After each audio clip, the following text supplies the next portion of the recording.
at Rosehill Gardens was the Group 3 Missile Stakes. Spark of Life was sent out a very short-priced favourite on the strength of its terrific trial win the other day. And there it is in front, as expected, and here's what happened over the closing stages. An absolute corral boy straightening up, and Spark of Life at the 370. He kicks again, 2 lengths on Hipwell, followed by Impaler, and then comes into the night on the outside, down to the 200 mark around the hot pot. Spark of Life. He's about 2.5 lengths into the night, followed by Dane Shadow getting homeward along the rail. But it's all Spark of Light and Life. He's racing right away now and justifies his short quote. A breeze for Spark of Life and the missile from into the night. Yes, well, in the last campaign he put 2 together, and we certainly know how smart this galloper is. Alan Denham puts the polish to Spark of Life. Chris Muntz aboard. Into the night's run was good, and Dane Shadow looking for further. Yeah, Dane Shadow's got a good run. The rising 3-year-old, straight out of the boxes to the front and just did it easily. He didn't give him a chance, and he ran a really good time too, and he was getting away on them at the end, and they're not camels chasing him. I mean, horses like Impaler, a smart horse as well, was well beaten by him, will improve with the run. But I'd like to see this horse take on sprinters overseas. I think he's a really, really good one. They've only got the limited preparation for him in Australia. There's the Manikato Stakes, and there's not a lot of other sprint races in the spring. But if you go to Japan in October, which they're considering doing with the horse that won the sprint in Melbourne last week, Tony Vazel's horse, whose name has gone straight out. Super Elegant. They're thinking of taking him to Japan. Yeah. I think this horse could go to Japan and run in the Sprinter Stakes. 1.6 million to Japan. Yeah. I think this horse could go to Japan and run in the Sprinter Stakes. $1.6 million up there, yeah. And they'll invite you, and I believe they pay all the freight as well. Yeah, I believe. The 2004 Australian Champion Racehorse of the Year, proudly sponsored by Sky Channel, is the Little O, Lonhro. Lonhro retired from racing with almost $5.8 million in earnings. Octagonal Sun will be remembered for many of his breathtaking victories, but none more than the Derby Australian Cup victory. Our horse in Melbourne, our champion racehorse was the Lonhro, Alingi, the most popular racehorse. Hawksey, the trainer, Glenn Boss, the #1 jockey, Danehill, sire, Glenn Boss, the personality of the year, no surprise there. Private Steer, the filly mare, and Maccabi Diva, the champion stayer. Lonhro, the middle distance champion, Exceed and Sell, the champion sprinter. Starcraft, that probably would be, if there's any contentious one, that may have been the one, the champion 3-year-old, Dance Hero and Topside. There's no surprises anywhere. No surprises. I wish I'd... Oh, about the handicappers' official classifications here, appeared in the Telegraph. Lonhro, whilst he was the horse of the year, ratings-wise, he's well down the list according to that. These are time form ratings, and Lonhro rating 120 there, whereas other horses like Kingston Town, Might and Power and Better and Up have rated up around 128, and even Sunline got to 126 in 2001. So time form, being an international classification system, they rate him the worst of all those horses to be the top horse of the year here. Yell, Elvstrom and Vocabulary, 1, 2, 3 and 9 for the ratings. Scroll through. Speed in race 6. Can he perform today, first up? Yeah, look, you know, I don't know whether he's really going to like the wet track. The jump over on the outside. Yell jumped all right, so did Elvstrom. Regal Roller got away okay, he's steadying early. Then Natural Blitz, Azevedo. Getting well back, General Booth, Lazagoletta and Vocabulary has settled down. Vocabulary at the 600 metres. Azevedo leading today. He's a neck in front of Yell. Super Elegant the outside, and a length in Regal Roller coming through on the inside. He makes just about a line of 4 coming up towards the turn. They're 3 lengths to Elvstrom, followed then by Lazagoletta. Coming around the home turn, Super Elegant is the widest runner, and cutting the corner, Regal Roller. Not much between them at the top of the straight. Clear then from Yell, who's battling, and Elvstrom running a good race down the outside. Regal Roller at the 200. He drew a neck in front of Super Elegant. Childs has pulled the whip. Here's Lazagoletta putting in a run with Elvstrom, and Yell over on the inside. Here's a race, 100 left to go. Old Lazagoletta and Elvstrom race to the lead. Lazagoletta, Yell kicks the inside. Lazagoletta, come back, old boy. 9 years of age, he's beaten Yell. Elvstrom's run 3rd. Regal Roller 4th, and the surprise Super Elegant's run 5th. Then Azevedo, followed by Vocabulary, Natural Blitz, and last in General Booth. You're never too old, are you? There's the officials at Caulfield. Bletchingley Stakes, the big grey La Zagaletta ploughed through the mud to win over Yell and Elvstrom for... Ones he beat. Cole La Zagaletta there, 9 years of age, $14, Yell, and Elvstrom was a very, very good run, and look, Super Elegant did travel wide in the race, but when you have to pack up an old 9-year-old in the float from Rye to bring him up, and you have to put his walking frame and his blanket and his thermos in with him as well, I mean, how can you make excuses for these younger horses? He's just a freaky old horse. What did you make of him, Alf?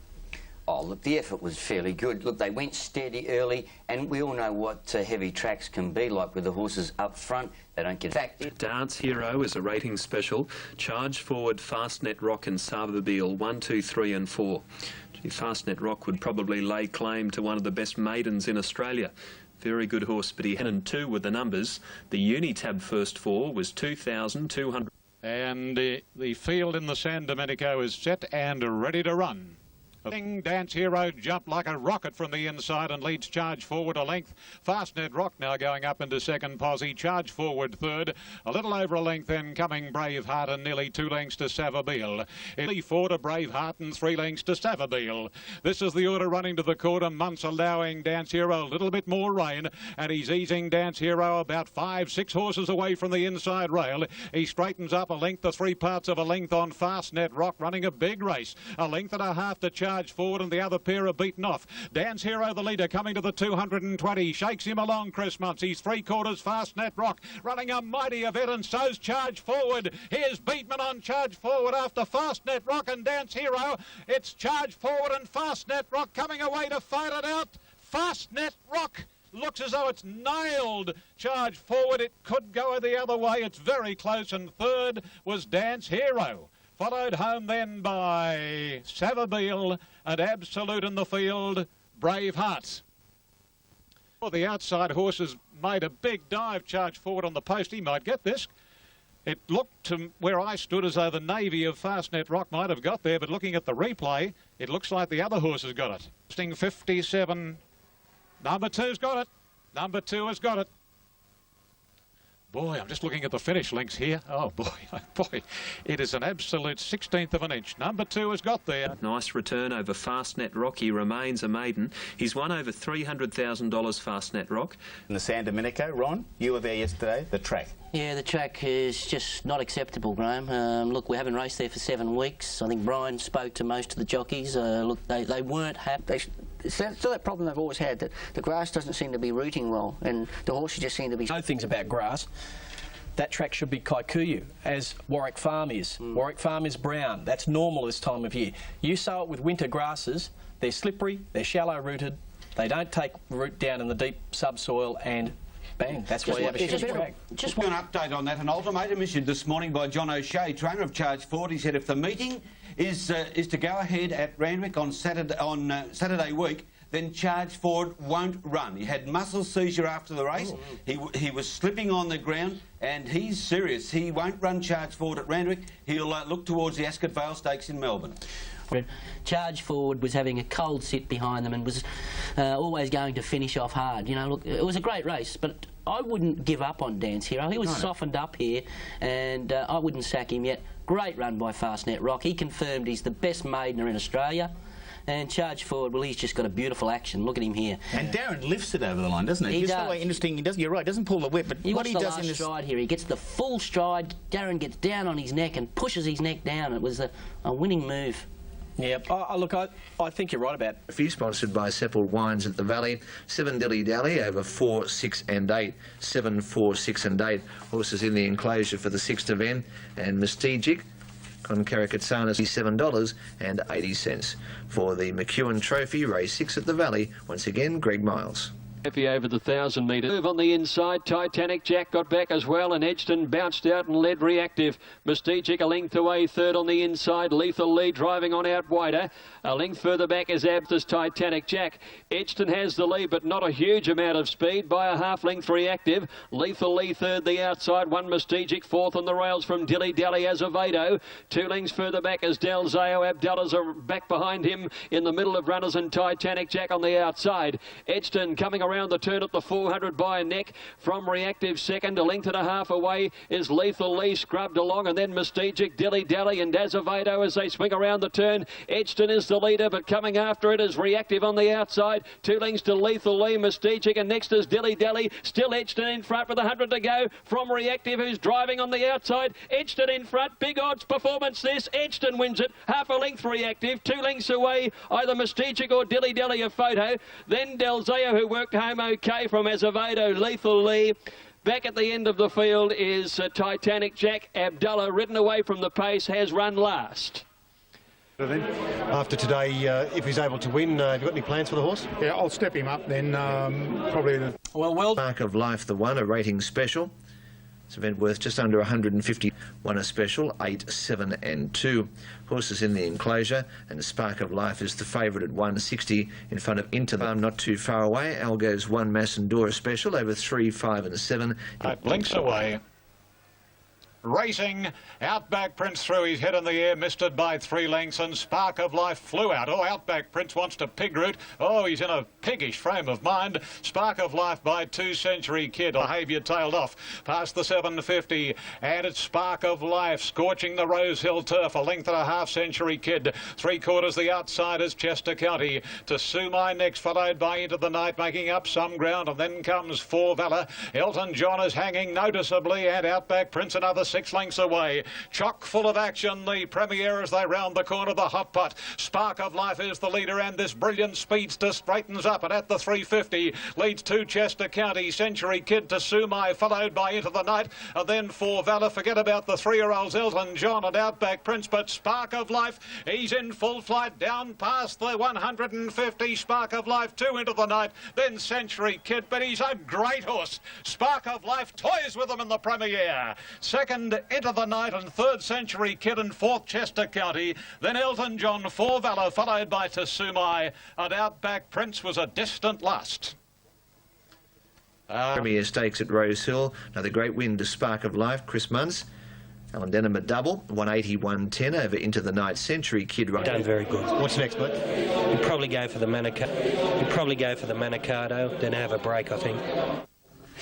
Good on you, Alan. Yes, another big day for Alan Denham. We'll tell you why in just a moment. Spark of Life, Chris Munce aboard, Into the Night 2nd, Century Kid 3rd. Ron, the discussion here... Barrier trial again. Whether he takes him to Melbourne and trials him, or puts him in the paddock and starts from scratch with him. I've got suggestions. Gelds him. I don't know. I'm going to ring John Thompson because he's a great bloke. And well, are you going to try and poach it? Well, unfortunately for Gerald Ryan, yes, I think we are, because good luck. I'm telling you, this horse is a superstar horse, needs total re-education, and I'm sure Gerald's doing everything he can, but he needs to change direction. He needs to go to Melbourne, and he needs a complete re-education, because he's got it in his head that he's going to head to the outside rail, regardless of what bit they put on him, regardless of what piece of gear goes on him. This horse is going to try it every start. And yeah, I agree with you. He's got to start from scratch again, but he's worth spending the time on. And Bossy's got to use the whip in the left hand at least. Yeah. Hitting him with the whip in the right hand, Bossy. Yeah. I mean, I suppose he'd given up by then. Before you get a chance to ring John Thompson, I think Gerald Ryan will be on the phone to you and tell you to mind your own bloody business. Yeah, I think he will be too. He well might. Why can't he take it to Melbourne? Well, he doesn't train in Melbourne. Well, Richard is coming to Melbourne. Elton John will trial at Cranbourne on Friday in a bid to get into the Ascot Vale Stakes He's field. jumped the gun. It's too quick for you. And he has to make a value judgment. Let's get back to Spark of Life. What a great horse. Yeah. He's just a super horse. I sort of saw him in his first run, and I gave him a huge rap after it, and gee, I'm more confident than ever that he's one of the best sprinters around. I reckon he'd be very hard to beat the Manicato, provided the Manicato's not run an absolute quagmire, but he loves it anyway. He's a super wet tracker. Everyone had him down as a wet track, only a wet tracker. But he's just a great sprinter. He makes his own luck with sheer speed. And Ron... Post in the San Domenico Stakes. It was a very tricky finish. Charge Forward was the winner, of course. Dance Hero's the favourite here, ahead of Fastnet Rock. and then Dane Shadow, number 4. The up-and-coming stakes, race 3 here at Warwick Farm, numbers 1, 3, 4 and 2. So back they're off. He didn't jump brilliantly, Dance Hero. Fastnet Rock actually beat him out, but Dance Hero's going to lead. And as they go down past the 1100, Dance Hero a length and a half, Fastnet Rock. 2 in the order to the 750. And Dance Hero in control, a length and 3/4, Fastnet Rock. He's staying right in touch with Dance Hero. The Nova Castrian, 600 to go. 2.5 to Dane Shadow, and Public Opinion on his outside. This is the order coming along towards the corner at the 450, and Dance Hero given a little more rein, and he quickens up now. Dance Hero 3/4, Fastnet Rock, and a couple of lengths Public Opinion. Dane Shadow last. Straightening up, Dance Hero just the leader. Fastnet Rock, Australia's best maiden. Is he going to break it today? He might. Fastnet Rock put paid to Dance Hero very swiftly. Oh, he's going great guns. Fastnet Rock is streaking away from Dance Hero. Dane Shadow and Public Opinion will cut the favourite out of a place, but Fastnet Rock, a brilliant win on the up-and-coming. Dane Shadow second, Public Opinion third, Dance Hero stopped to a walk, fourth and last. Number 3, Fastnet Rock. He has absolutely toyed with them. And Alf, gentlemen, good morning. Yeah, good morning, Shadow. And the news of the morning is that Dan's Hero's spring is over before it starts. Gay Waterhouse deciding this morning to put the star 2-year-old of last season out for the spring. What? You'd be surprised if he don't stay, you know. Yes, Fastnet Rock at 350, Dane Shadow, Public Opinion, and of course Dance Hero in place. We'll talk about that in a moment. Glenn, when you were on the show with us about 3 or 4 weeks ago, you said this horse was something special. It is, isn't it? I mean, I've been telling anyone who wanted to listen that ever since his Golden Flipper run, actually, I've been just saying I've been on his bandwagon ever since, and I've just, you know, I honestly believe that he'll be the most dominant 3-year-old colt throughout the spring, and you know, he certainly, I know he only broke his maiden yesterday, but you know, all of his runs have been full of merit, and I think he's finally starting to sort of mature and, you know, like the future stars, and, you know, a lot of phone calls to owners and trainers to try and get on these horses, and, you know, sometimes you get on and sometimes you don't, but like I said, I've just built up a really good stable at the moment, and hopefully I can have a really fat spring. Yeah, Lan, you thoroughly deserve it. Speaking of... Sweet Ransom's in. Ballyblur come. Most interesting race, Les, the Bacardi Breezer Silver Shadow Stakes. And Wager resuming her racing today. 240, 1 form. Racing, Wager jumped with gusto. Out pretty well was All Knowledge, and also going very quickly is Trays Avant. And the stablemates are going to battle it out early with Wager narrowly, Trays Avant, Our Sweet Moss to third. Time All Knowledge, and Covertly's drifting back in the field as Ballyblur's gone up to midfield as they work their way to the 600. And here the leader is the Hot Pot Wager, a length and a half, Trays Avant. A length away, third, Our Sweet Moss. Ballyblur to fourth now, followed by Blazing Lady. And then comes Prisoner of Love, followed on the inside, Sweet Ransom. Some faster Pussycat Sweet, then Strawberry Storm Covertly, followed by Sweet Time, and All Knowledge to the outside is Absolute Wager first into the stretch, about a half length to 3/4 of a length, Ballyblur, and then Trays Avant. The Queenslander, Our Sweet Moss, is running a mighty race, and as they come down to the 150, and Our Sweet Moss quickly disposed of Wager. In third position, Trays Avant, but it's Our Sweet Moss and Jimmy Byrne racing away, and Our Sweet Moss beat Wager and Trays Avant covertly.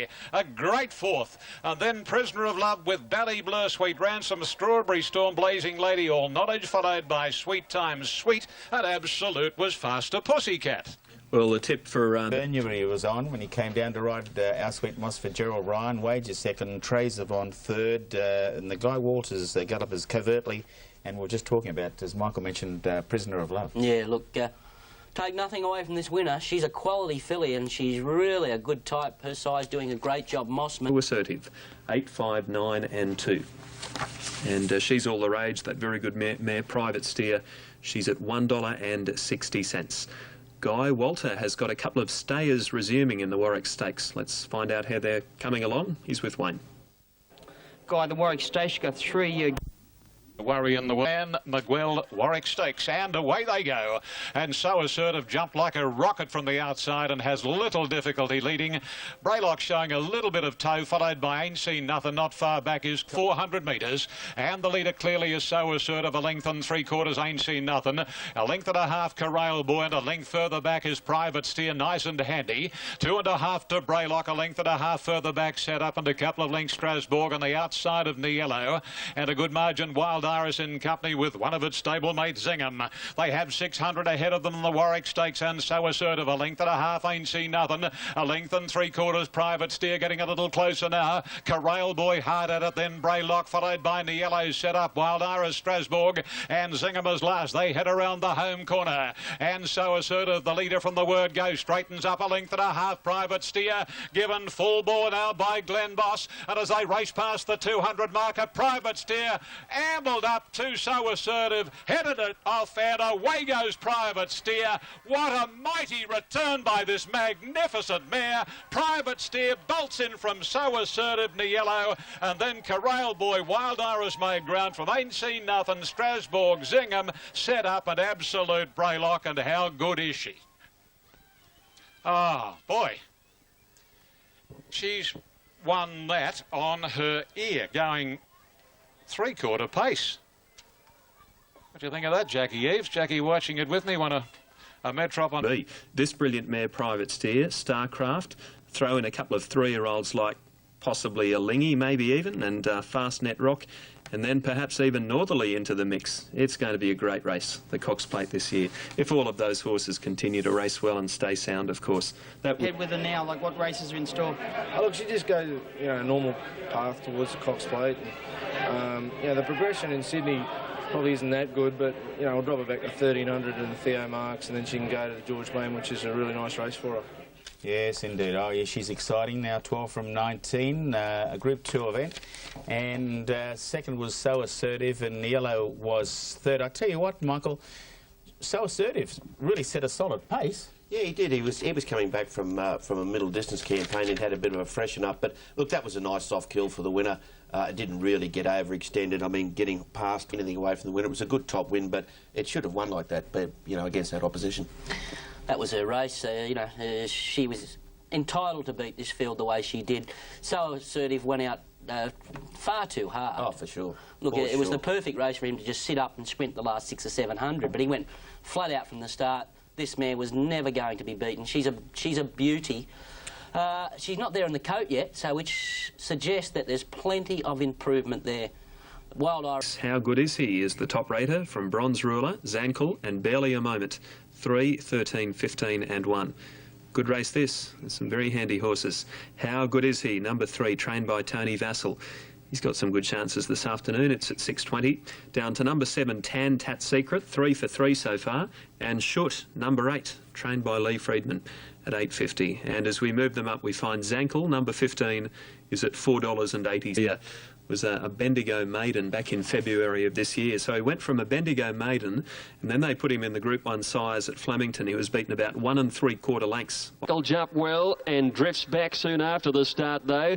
Tantat Secret seemed to jump all right. The General Golf and show pace, and so too, how good is he near the inside with a Tums Ruler in the light blue. He's charging towards the front, followed by a Tarpey. Zankel got up just behind them with Tantat Secret.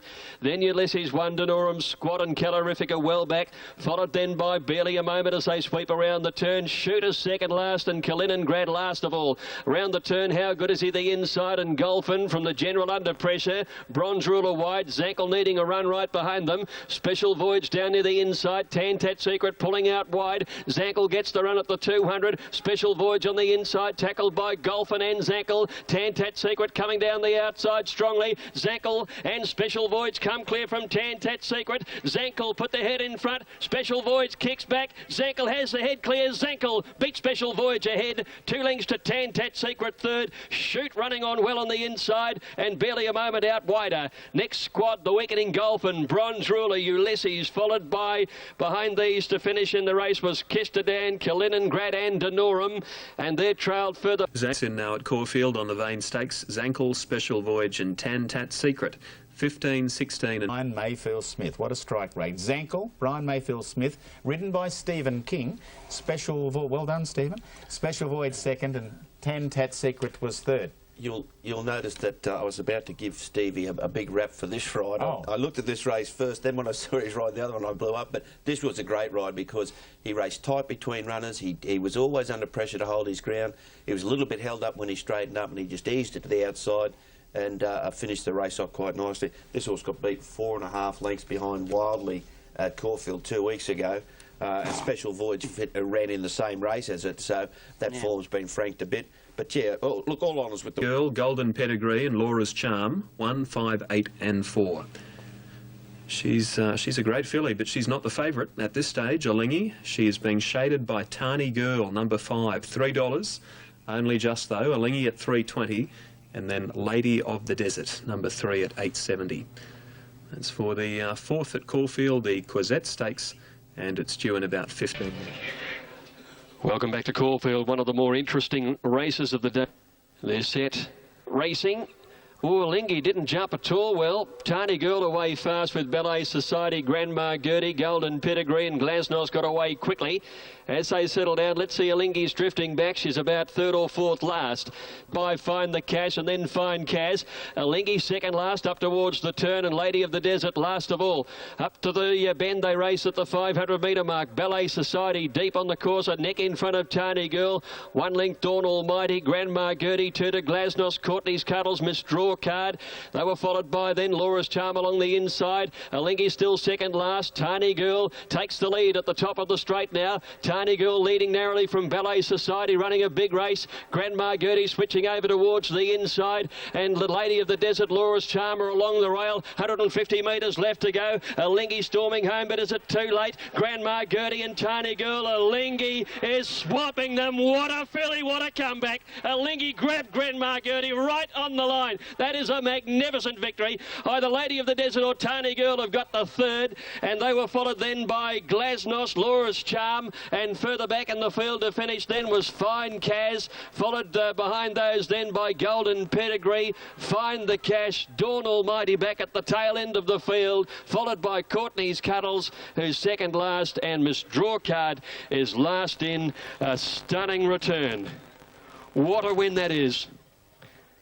That is as exciting as they come. Number 1, Alingi, Damien Oliver, down and out. Or third, but she's got the money. Unbelievable performance. Over Grandma Gertie, it ran a cheeky race, and Tani Girl. So one. Well, now, what odds would they be betting Alingi on the home turn? Oh, probably 8 or 9 to 1. 8 or 9 easily. Well, this is... Yeah, if you haven't seen it, you've got to see it to believe it. Sort of missed the kick slide. I thought, oh, this is just going to be a magnificent run. It'll wind up third or fourth, and it'll be the run of the day. And you know, then she swallows them up, and it's all over 50 metres out. You know, she's just a great horse. Distance-wise, where do you go? Well, you can be lured into thinking they'll stay on performance like that. She may just be a back-end sprinter, you know. But I look, against her own age at set weights, miles shouldn't be any problem at all. He's shrewd as Lee Friedman. Well done, Lee. Alingi, Lee Friedman, Damien Oliver. Shades of the Blue Diamond again there, wasn't it? Certainly was. Grandma Gertie second, Tani Girl third. Alf? Oh, Graham, look, it was absolutely outstanding. Oh, look, I've made no secret about the fact that I've been in love with this filly for a long, long, long time. And, you know, as far as I'm concerned, she is outstanding. And I think what you've got to remember here, Damien went to make a decision. It didn't work. He came to the outside. And I guarantee you one thing, it got out that far that it got into the inferior going. It was actually worse ground where it was running on out wide. It's got up in the last few strides, deservedly so. I tell you what, the second horse, Grandma Gertie, you've got to start feeling sorry for it. It's had 2 runs and been beaten by good horses on both occasions. Tani Girl, very, very unfortunate. It was challenged early, inside and outside, stuck to its guns quite well as far as I'm concerned, and Ballet Society also ran a cheeky little race. Lady of the Desert, well, the simple fact that it drew in, really didn't have any other option but to stay towards the inside. Terrific race, though, and she finished off very, very quick indeed. Gee, I don't think I've seen a horse accelerate like that. Shadow, it was quite amazing, Alingi's performance. Not only did she miss the start, but when she had to be taken wide, Other runners went wide and those in front were able to kick away, so she had that extra ground to make up. Lee Friedman said he would have been amazed and delightedly amazed with a minor placing. She'll run in the Ascot Vale Stakes now. Bookmakers slashed her Cox Plate quote from 12 to 1 into 8 to 1, but Lee's still wondering whether she'll get beyond 1,600 metres. Yep. Yeah, she was entitled to finish that race off, really. I mean, because she went so much slower than the Colts division. Her overall time was like 7/10 of a second slower.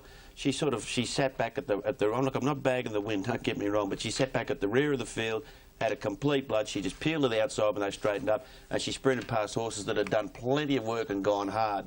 It was a top win, but she'll get a nice bath by Wildly if they ever meet. Who? Oh, really? Wildly? Not here. What, is Wildly a better horse than Lingy? I'm telling you, it is. And Alfred. Okay, all right. So you're in love with Wildly? Well, I personally, I think it's the best 3-year-old in Melbourne. You're working off a very, very heavy track win. Yeah, well, mate, there's plenty to go on. I can give you one barometer, right? I can give you one barometer.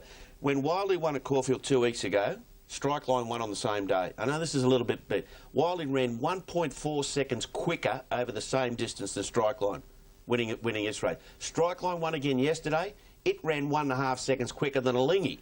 Now, there's a 3 second turnaround. Even if you cut it in half, it's still got to make up a stack around. This horse is outstanding. It wasn't Wildly earlier in the day and Strikeline later in the day? It's irrelevant. It's irrelevant based on minor or adjusted times. Okay. I reckon times are there to time hard-boiled eggs, Michael. Lingy's had 4 runs at Caulfield for 4 wins, including the Blue Diamond. And, Graham, you are right. The track did improve as we went on through the day.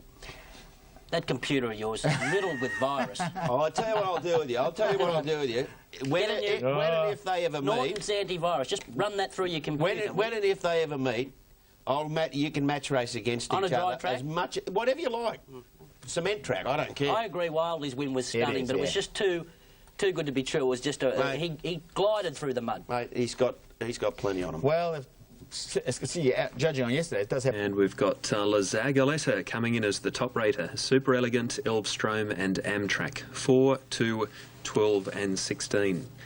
And here's the market. Quite a few stayers resuming today. Horses starting their Cups preparations, including Mummify, number 1, saddling up Elvstrom, number 12, and General Booth, one of the outsiders, number 11. Now with these final tips for the Liston. The JJ Liston Stakes, the feature on the card here today. Terrific race. Number 10, Regal Roller, been fairly solid throughout. Slightly unders the tote at the moment. He's going to be in a prominent position. I put him on top. Number...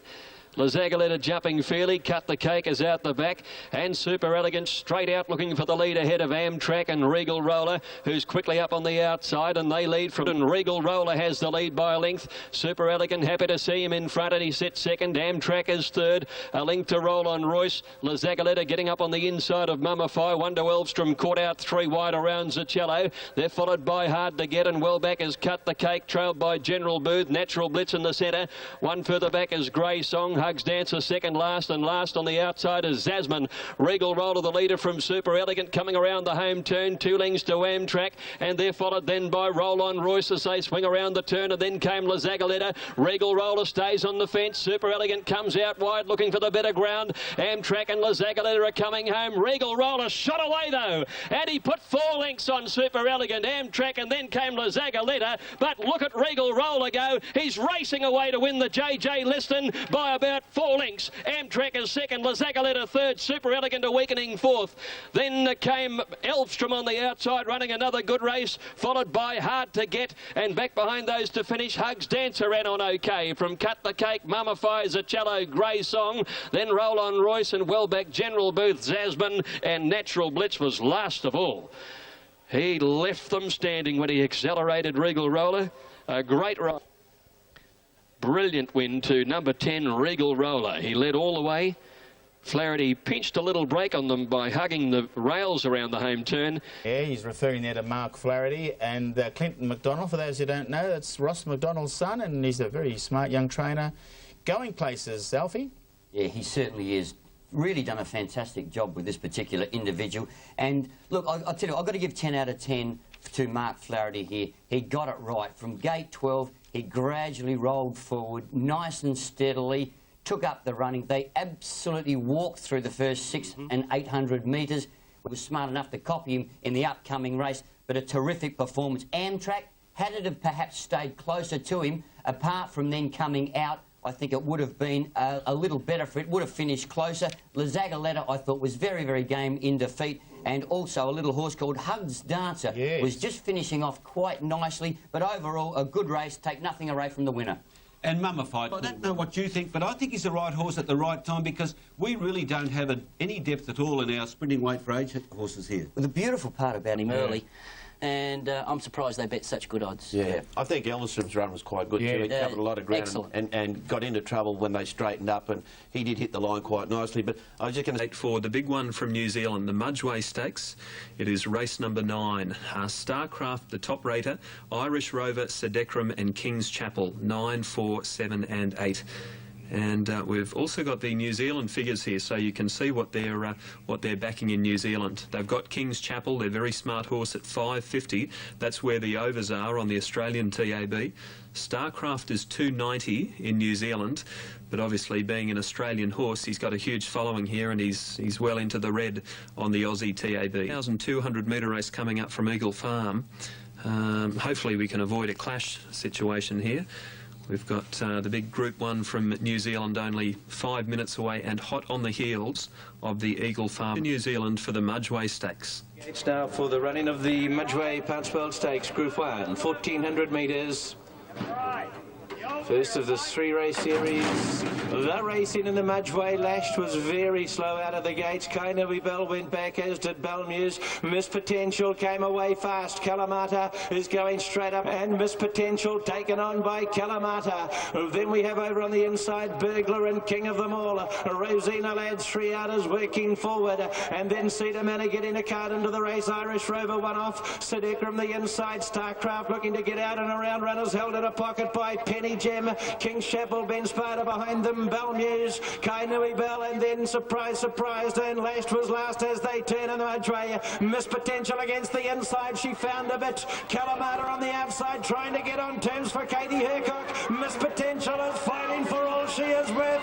Now Kalamata the outside, Starcraft, he's about to fly the last little bit. Miss Potential, Starcraft is absolutely flying.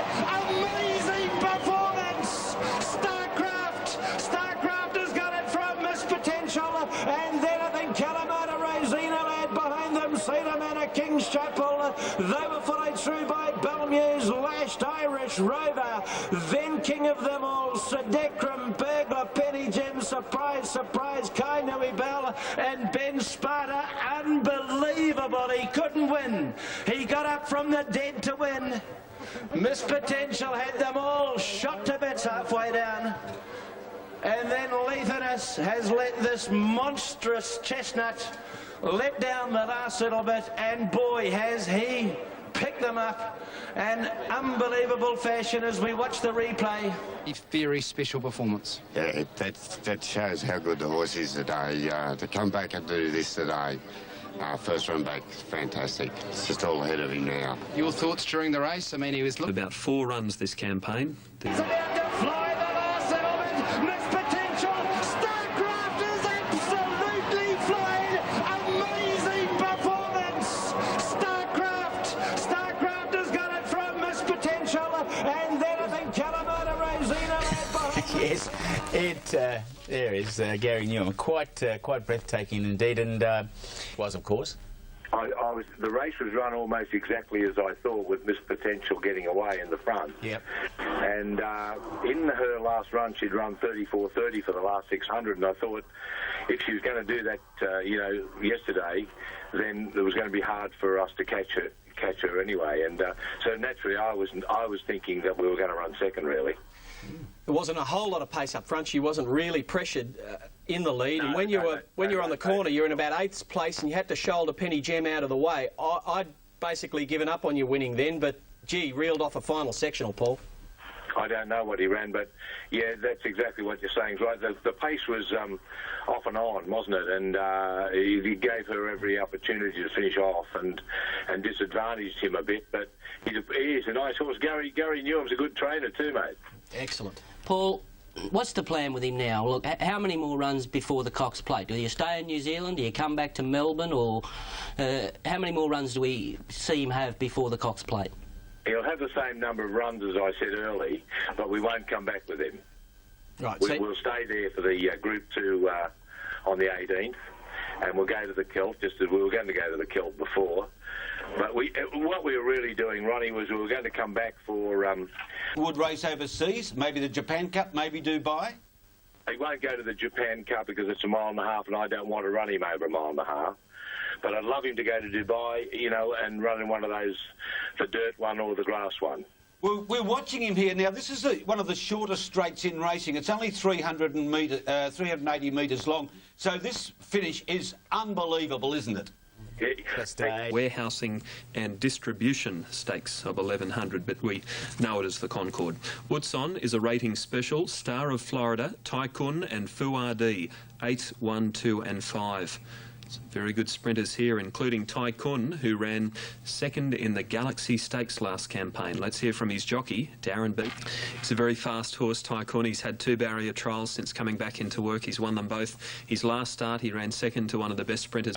And the best out, the grey Wardski. Star of Florida jumped quickly, so did Fuadi, followed closely by Chester County, and then Century Kid, Tycoon, a couple of lengths to having a shot though, and Century Kid put his neck in front of Star of Florida down the side of the track. A length away third is Chester County as they come to the 600. Tycoon around Wardski, and then Fuadi followed by Utzon, and then Bradshaw to Casino Night, and about 3 lengths to Cuda there on the home corner. And Century Kid about a half length to a neck clear on Star of Florida. Length and a half Chester County. Tycoon called upon by Beedman, then Wardski, and 2 lengths to Fuadi. It's Star of Florida in front coming down to the 200 marker, but Tycoon is in hot pursuit. Tycoon draws to Star of Florida and heads him off, and then comes Fuadi, but this talented sprinter, first up from a spell, is racing away Tycoon, and Tycoon beat Fuadi and Star of Florida, Casino Night, Bradshaw, Utzon, Wardski, Century Kid, Cuda, and Chester County was last. He's very, very good. Break. It happened when Reset beat her here, but look... You are game. Well, Tycoon, Fuadi and Star of Florida third. Do you think it could even be Hong Kong bound? I reckon Bart might be targeting an invite to Hong Kong. It's a nice little trip. He's a sharp sprinter. They put it on for him yesterday. When Century Kid attacked Star of Florida, there was never going to be any other result than this.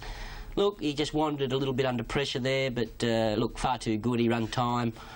Fuadi. We should be trusted. The big one. Sava Beale's the top rater at $23. A bit of a surprise there. E-Console, Brannigan and Gypsy Honor, 5, 4, 6 and 13. And they're just coming down into the yard too for the $1 million race. It's big prize money. Outback Prince, who played up last time out, he's at $6.80. And then E-Console, number 4 at $3.80. Then as we move them up, we've also got Johnny Be Good. Note the new jockey there, Brad Penny, Golden Rose. The $1 million Tui's Golden Rose. Numbers here are 6, 4, 15 and 13.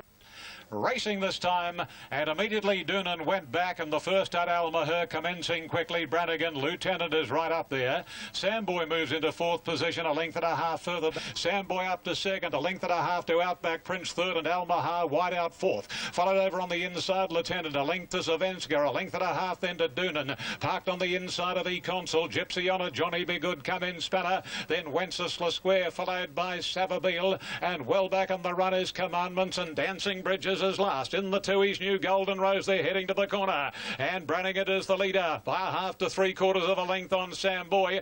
A length away third is Lieutenant, wider out Outback Prince, and then deeper still is Almaher, followed by the roughie come in Spanner, E-Consul, and weaving between horses Doonan and Gypsy Honor on the extreme outside. Here's Lieutenant racing up to his stablemate Brannigan, and he takes the lead. Almaher is battling on doggedly, followed by E-Consul. It's Lieutenant the leader. They're coming at him from everywhere. Here's Almaher and Doonan. Doonan and Alma hit the line. Doonan! I reckon Doonan's won it from Almaher, Lieutenant and Savabeel. Terrific finish. Followed by Johnny Be Good, Samboy, come in Spanner, Brannigan pulling up quickly with E-Consul, Gypsy Honor and Wenceslas Square. Outback Prince didn't go on, followed home by Dancing Bridges, Zavenska and Commandments, has come up at the tail of the field. Twade at Rosehill on the big one. Doonan over Al Maher and Lieutenant 8, 12 and 18. It was a great finish in the big... Welcome back, Hugh Bowman. Timely comeback too from Ireland. Helen Page was very emotional yesterday. The biggest day out. Congratulations to you, Helen. And John Page, who was saddling up with one of the stable runners up. Make any hard luck stories for anything in the race. I think 2 lengths covered the first 11 horses, so... I think you're a bit harsh there. I think Savabeel's run along the fence there in the light blue sleeves and the red colours. You watch him, he's last, or near last there along the fence, dives on the inside there. Now that's Doonan just outside him, just weaving between runners, neither of which had a great run in the race. But and I'm not taking anything away from the winner. He did a good job in the finish, and as you say, a blanket finish, a bit hard to read, but gee, I like the run of Savabeel. You can see his head just poking in the frame on the right-hand side there. And it also won into about 10th position. Promising $1 million race for that field. I feel, give it time. We're unlucky not to have a couple of better horses in the race, Fastnet Rock and Dance Hero. If the race had group status, it'd be a much better race. But look, the format of last year's race has been terrific. Time will tell this year. I'm not sure it's worth $1 million. Yeah. But anyway. Well, Caulfield shortly. The McNeil Stakes, some very classy 3-year-olds going around. Sorenstam's the top rater. From Oratorio, Tani Girl is backing up, and Senate 10, 1, 7 and 3. And here's a look at these nice 3-year-olds contesting the McNeil as we go back to Caulfield and catch up with Matt Pumper, the rider of Classic Coney. One of the most condelayed Magic Millions, but he has been trialling very well. Let's see if he can do what his stablemate Alingi did last week in racing. Oratorio jumped okay down in gate number 4. Away quickly is Tantat Zar, Hollow Bullet, Tani Girl. She's begun very fast on the outside as they settle into stride now. Second, then J Diva getting up on the inside of Tantat Zar, refusing to settle. Tani Girl the outside, and Oratorio sneaks up on the inside. A length and a half further back in the field, then Carlton Ace being followed by Kingify, Classiconi, and then came Marnie Dore, Sorenstam well back, and Special Deal last. Hollow Bullet the leader coming around the home turn from Senate. Tani Girl out wide. J Diva just behind them searching for a run. Oratorio in traffic and ridden along as they corner. Hollow Bullet around the turn with Tani Girl coming down the outside. Then J Diva running a race between them, and Oratorio and Classiconi putting in runs down on the inside. Wide out, it's Tani Girl. Tani Girl the leader. Oratorio and Classiconi are driving with Kingify. Tani Girl in front out wide on the course, so they hit it. Tani Girl wins today by a head to Classiconi. Oratorio close up, and then Kingify. Hollow Bullet followed by Marty Dore. Next to finish J Diva, and then a gap. Ranks in the next couple of weeks. Correct weight at Caulfield on the previous 7, 2 and 1 were the numbers there. The week before, Ross McDonald, the trainer there, father and son team, Ross and Clinton, so they've had a great day yesterday. Dan Nikolic, the rider. Classiconi held on well, and Oratorio to me looked like he might be A, needing the run, and B, looking for a bit more ground. And Kingify? Kingify, a very good run. Look, there's a few good runs there. Yeah, there were plenty. In Melbourne today, the Memsey Stakes Weight for Age contest. Regal Roller and Star of Gretchen are equal top raters from Special Harmony and Fields of Omar, 2, 12, 10 and 1. The report from the Lee Friedman stable is Special Harmony might just need a run or two to hit her straps. However, her class might just get her through in the Memsey Stakes. Very good 3-year-old filly. She's a 4-year-old mare now, of course. But Regal Roller, the winner of the JJ Liston last week, is the favourite at 340, and Special Harmony is 5, 2, 6, 17, 1. First 4 was 5,423.50. Racing in the Memsey Stakes, and that was a beautiful dispatch. And the first to break the line is Regal Roller, ahead of Speedy King and Kempinski near the inside. Vocabulary and Del Zao drive on wider out in the course, and then Special Harmony. 1,000 Regal Roller by a length. Vocabulary moving up into second placing, closes that gap to about a half a length. 1.5 away in third, Kempinski on the inside. Del Zao's trapped out wide, and Speedy King in the middle. 1.5 or 2 further back, Special Harmony, and she's followed by Studebaker. 1.5 behind these, Pacific Dancer out wide. Star of Gretchen, Vouvray the inside, and a length further back in the field, Fields of Omar, and past the 600 metres, Makybe Diva, the Melbourne Cup winner, whipped the field in. Up towards the turn, Regal Roller doesn't get his own way. He's only a neck clear to Vocabulary. Del Zao's done it hard. He's scrubbed up third, and then Kempinski.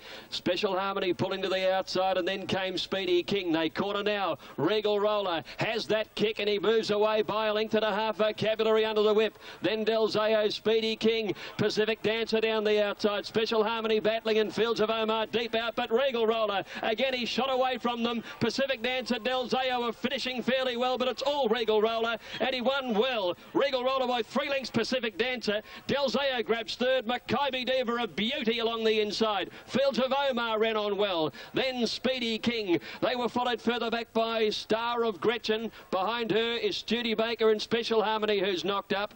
And then came Vouvray, Kempinski well back, and Vocabulary last in. 2648. The first 4 was $19,951.80. He's a heavyweight jockey, but he's doing a great job on Regal Roller. Clint McDonald, the trainer there. Pacific Dancer, much improved horse. He really did run home well. And Del Zeo never had any luck in the run.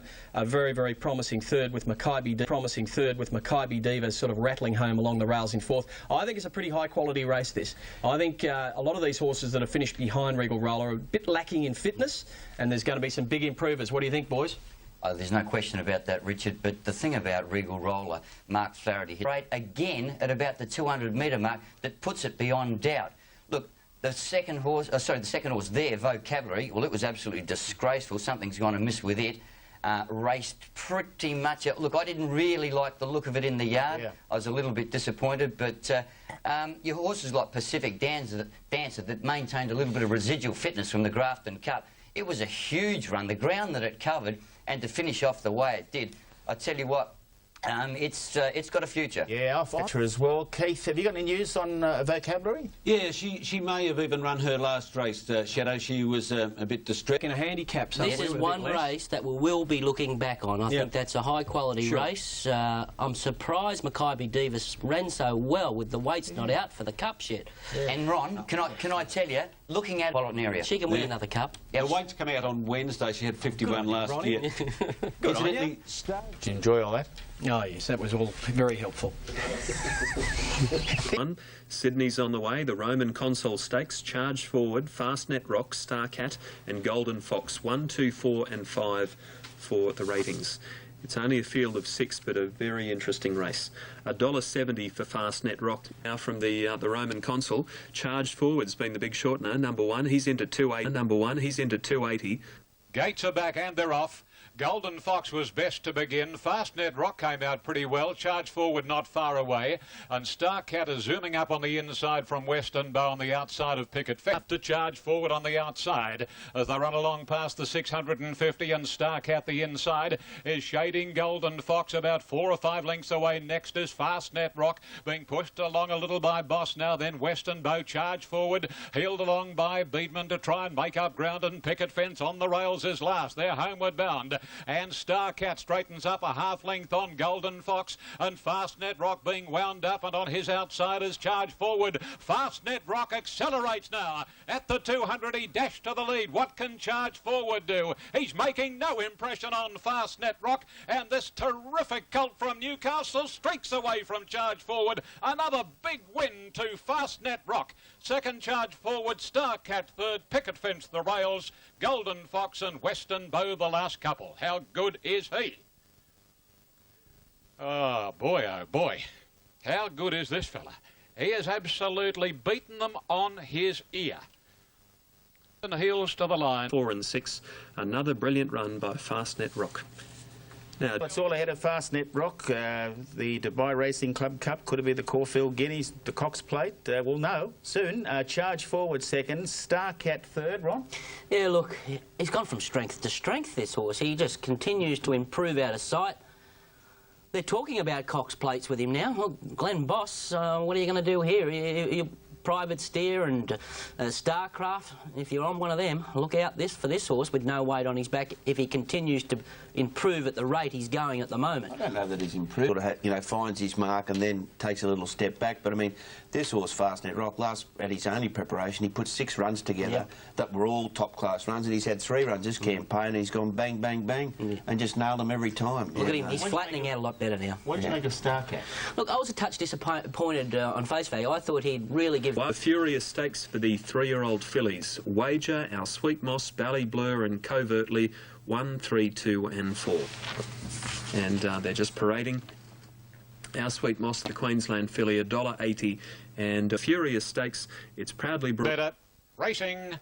And Blazing Lady jumped out very quickly. Monsoon Wedding hit the ground well. Our Sweet Moss right up there in the early stages, a length and a half to Wager. Gaining ground quick. Pussycat 2 lengths to Strawberry Storm and a couple, maybe a little more now to Covertly. This is the order working by the 700 marker. And Blazing Lady's in control, a length and 3/4 on the favourite, Our Sweet Moss. The second pick, third on the rail, Wager. Then succeeding Monsoon Wedding, endeavouring to muster some speed from Ballyblur, niggled at. Then Prisoner of Love, followed by Faster Pussycat, Strawberry Storm, and Covertly brings up the rear as they commence the run around the corner. Blazing Lady the leader, 3/4 on Our Sweet Moss. Wager sweating on a run behind them. A length the Monsoon Wedding. Prisoner of Love is coming down the outside, succeeding, got balked for a run, but Our Sweet Moss, let's rip inside the 200, taken on by Prisoner of Love, and Wagers into the clear. Our Sweet Moss as Jimmy Byrne goes for it. Prisoner of Love's claimed it from Wager. Prisoner of Love hits the front end. Prisoner of Love gets it. Prisoner of Love has won it. Nothing between Wager and Our Sweet Moss for the second and third. And a close one for fourth, Covertly with Monsoon Wedding. Then 7, 1 and 3. The uni. Sweet Moss for the second. Yep, Prisoner of Love, Guy Walter, Glenn Boss, Wager second, and Our Sweet Moss third. Chrissy Muntz got into a bit of trouble over Wager. He certainly did, yeah. It was always going to be a good chance, that run. When she gets on a big track at the mile. Okay. Both Prisoner of Love and Covertly will contest the T-Rose and then the Flight Stakes, and Chris Muntz has decided not to appeal against his second suspension within a week. He was outed at Wyong. He'll be back for the Epsom. Hey, guys, do you think they're possibly a step below the Battle Fillies? Definitely. Yeah. Yep.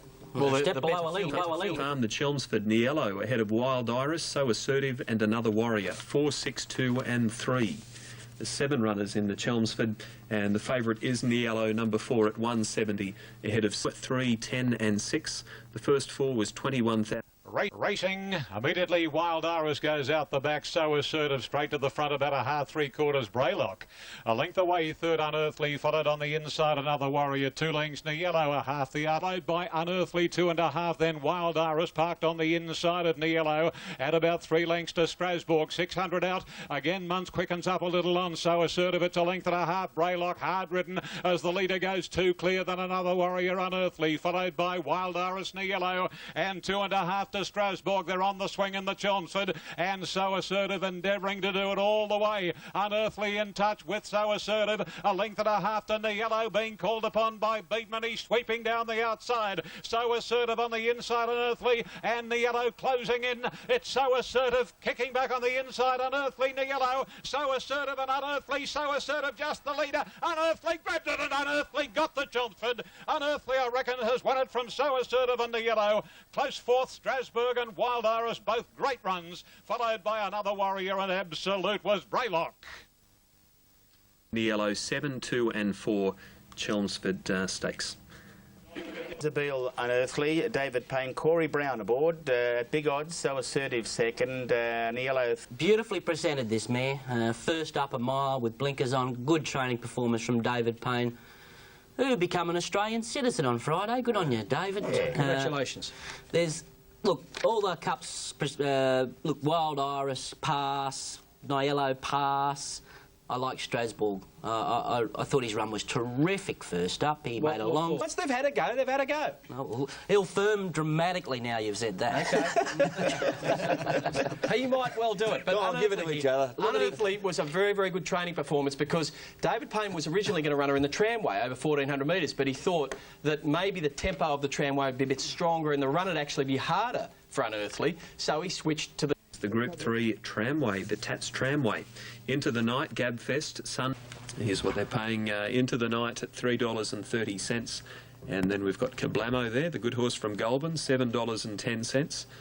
And as we move them up, Sunshine Sam and Desert War are given hopes as well.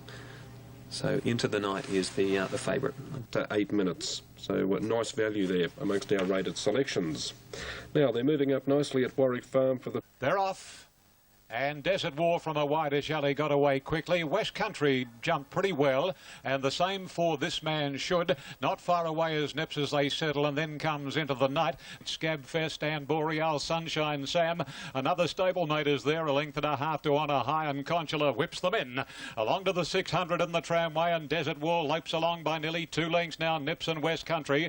A length of This Man Should. Kablamo very wide out. Into the night, the favourite is zagged away on the inside, followed by Sunshine Sam, then Gabfest and Boreal, followed by Corral Boy. Honour High and Conchula's last. Around the corner, Desert War, a half length on West Country, running a terrific race. Nips on the inside, a length Kablamo, followed by Into the Night, who's into the clear as they come past the 150. Nips, Desert War, Into the Night went back to the inside, and West Country on the outer. Nips hits the front from West Country and Desert War, and Nips wins it. Nips beat West Country and Desert War from Into the Night. Kablamo, Sunshine Sam, and then came Boreal, Honour High, Gabfest, This Man Should, Corral. With correct weight, the trifecta 11, 7 and 12, 1,603. And 12, 1,603. Fence, West Country fights back, wrong.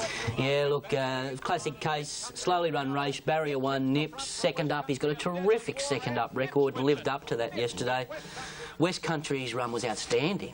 First up from a stayer. Desert War just looking for ground. This Jeez, horse. I like him. Yeah, I just don't think. horse, isn't he? I don't like seeing him in front. Don't you? No, I just. Oh, think I'd like to see him in front in a mile and a quarter race. maybe in a mile and a quarter race, but in those races, I just think he's uncomfortable being. Stakes. And Wildly is a rating special from Alinghi, Elton John, and Barely a Moment. 5, 7, 4 and 1. Here's the market. And our jockey interview for the Ascot Vale Stakes is Mark Flaherty, who's riding Wildly. What can I say? Wildly, can it win? Let's hope so, Alf. You know, I'm very happy with him. We got the... Late rally there for Gerald Ryan's horse that we just heard about. Elton John, he was doing a few things wrong in Sydney. His last official race start was the Premier Stakes at Rose Hill, and he hung very... Who's gone up to join them now. And Alinghi jump reasonably to the outside with One World and a Tarpy, and down on the inside, San Zero away quickly. Also showing speed is Wildly down towards the inside, and Tirage, wide barrier, moves up into second placing there. 2 lengths in front of San Zero. Wildly in the orange colours down fourth on the inside, and Alinghi's trapped out about 4 or 5 horses away from the rail. Should be about midfield going forward now from One World, and they're followed further back then by Elton John and Star Shiraz against the inside, and Barely a Moment is last. At the 500 metre mark now, and a Tarpy on the outside, and Tirade the leaders from San Zero deep out, and Alinghi within 2 lengths of the leaders is going strongly. They're trailed by Wildly, who's under pressure, but Oliver hasn't moved yet on Alinghi, and she's straight up to the stablemate San Zero. Tirade battling away on the inside of those horses, and further back One World, but Alinghi is coasting down past the 100 metre mark, and she shot 2 or 3 in front. Look at this dazzling filly go. Alinghi one of eased up. Barely a Moment, 3 lengths away second. Tirade is third, and San Zero's run fourth from Star Shiraz, One World, then Elton John. Wildly second last, and last is a Tarpy. They just don't win races like that, do they? Big races like that, winning in a hand canter? Come on. She is outstanding. Number 7, Alinghi, 190, 120. She is outstanding. Number 7, Alinghi, 190. She made them look like walking machines behind her. Oliver kidded most of that race.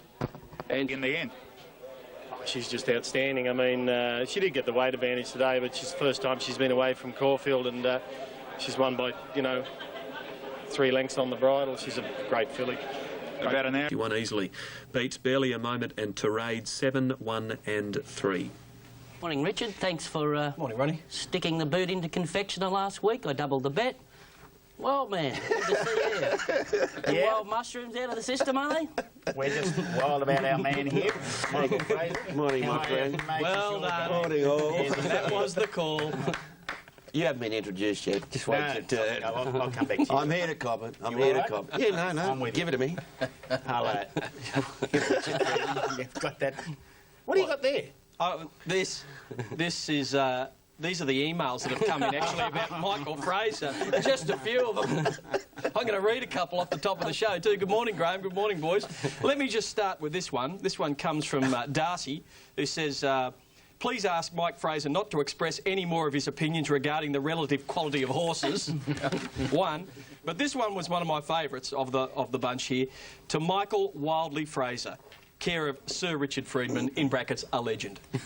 So this one was always getting a run, right? Just checking to see if the State Emergency Services found Wildly yet. The last time we saw him was about 600 metres from the main grandstand at Flemington, when he was given windburn, not only by a lingy, but also by a young mother pushing a pram and a 90-year-old grandfather chasing a $100 note on the ground in the breeze. Oh, that's good. No, I think we should clarify. We better clarify on the Crozette at Caulfield. You made a claim. I said I thought Wildly was a better horse, and which would make him the best 3-year-old in the country. No, it wouldn't. No, it wouldn't make him the best 3-year-old in the country. Anyway, I said he was. I thought he was a better horse, and he did name up on Saturday. He was beaten. He was trounced. So you've got all within your rights to give it to me until he's otherwise proven. Any comments that Wildly just didn't perform, Michael, and I agree with that. But I'm going to give you something right here. Battling away on the inside of those horses, and further back One World, but Alingi is coasting down past the 100-metre mark, and she shot 2 or 3 in front. Look at this dazzling filly go. Alingi won it eased up. Barely a moment, 3 lengths away second. Tirade is third, and Sanzero's run fourth from... The track gallop, mate, she just ran out of companions. It was probably her easiest win to date. Were you ever concerned, never got cover? You know, in straight races that can be always the big question mark, you know, but I thought if I go looking for cover for her, she's the best horse in the race, and I don't get a crack at him, I'll be kicking myself. So the idea was just to keep her out of trouble and just let it unfold as it was and just give her room and cover or not, it didn't matter today. Her biggest attribute is she's such an easy horse to ride, and she's got a great turn of foot, you know, up with the best of them, like, you know, Testarossa and Scalacci and Valvalon. You know, she's a serious horse. It's just nice to see her in a race. Catcher for second, and Tirade was third. Yeah, certainly was. And I thought, look, she's brilliant. She's just in a class of her own when it comes to 3-year-old fillies, and for sprinting 3-year-olds, I don't think there's another one that'll match it with her. As the races get a bit longer, who knows? They might catch her.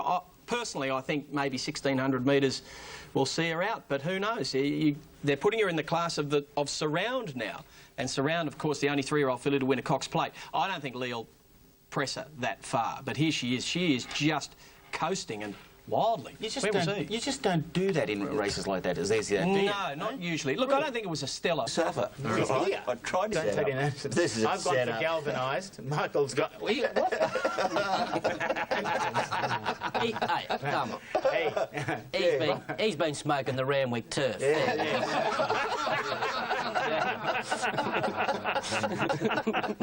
And they've been poisoning it recently too, so you want to be careful.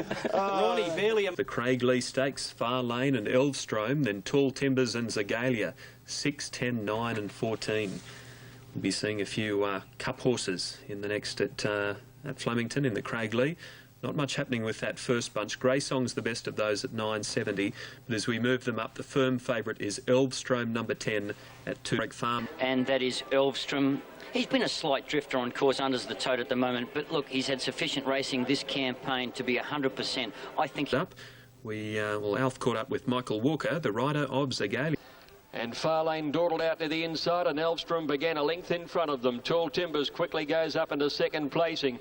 Devastating's on the improvement. Mummify's part of the action early. Far Lane gets up on the inside, the fifth, and then Zasmin as they settle for earlier, followed further back then by Free at Last, and Zacello is last by a length and a half. Mummify leads the Craigley up to the 800 metres. Second is Devastating, 3/4 away. Elvstrom now box seating third on the inside of Tall Timbers away from the rail. 2 lengths to Far Lane, fifth on the inside of Zasmin, hard to get. 2 lengths to Cut the Cake. Hugs Dancer, 8 off the leader coming around the turn, and then Zagalia, Pantani, Grey Song, and well back is Free at Last and Zacello. They come around the turn. Mummify at the 500 leading narrowly from Devastating. Tall Timbers wider out. Elvstrom can come through on the inside, and so too can Far Lane against the rail, and then Zasmin hard to get, followed by Hugs Dancer, and Zagalia is wide out, and Zasmin is next. Mummify leading narrowly. Elvstrom is answering the call at the 200 metres under hands and heels from Arula now, and he goes to the lead. It's Big Elvis out by a better length. Here comes Hugs Dancer. Hugs Dancer mows him down, grabs the lead. Hugs Dancer, a big winner over Elvstrom, 1 3/4. The Grey Song or Zagalia third. Devastating clung on determinedly next, and they were followed then by Tall Timbers, and back behind them Far Lane, and hard to get near the inside with the weakening Mummify. They were trailed further back then by Free at Last, and Zasmin, Cut the Cake, and Pantani, with Zacello back towards the tail of the field. Back towards the tail of the field. What a victory that was. Number 3, Hugs Dancer for Greg Childs and Tony McAvoy. He's come from midfield, about 8 lengths off them.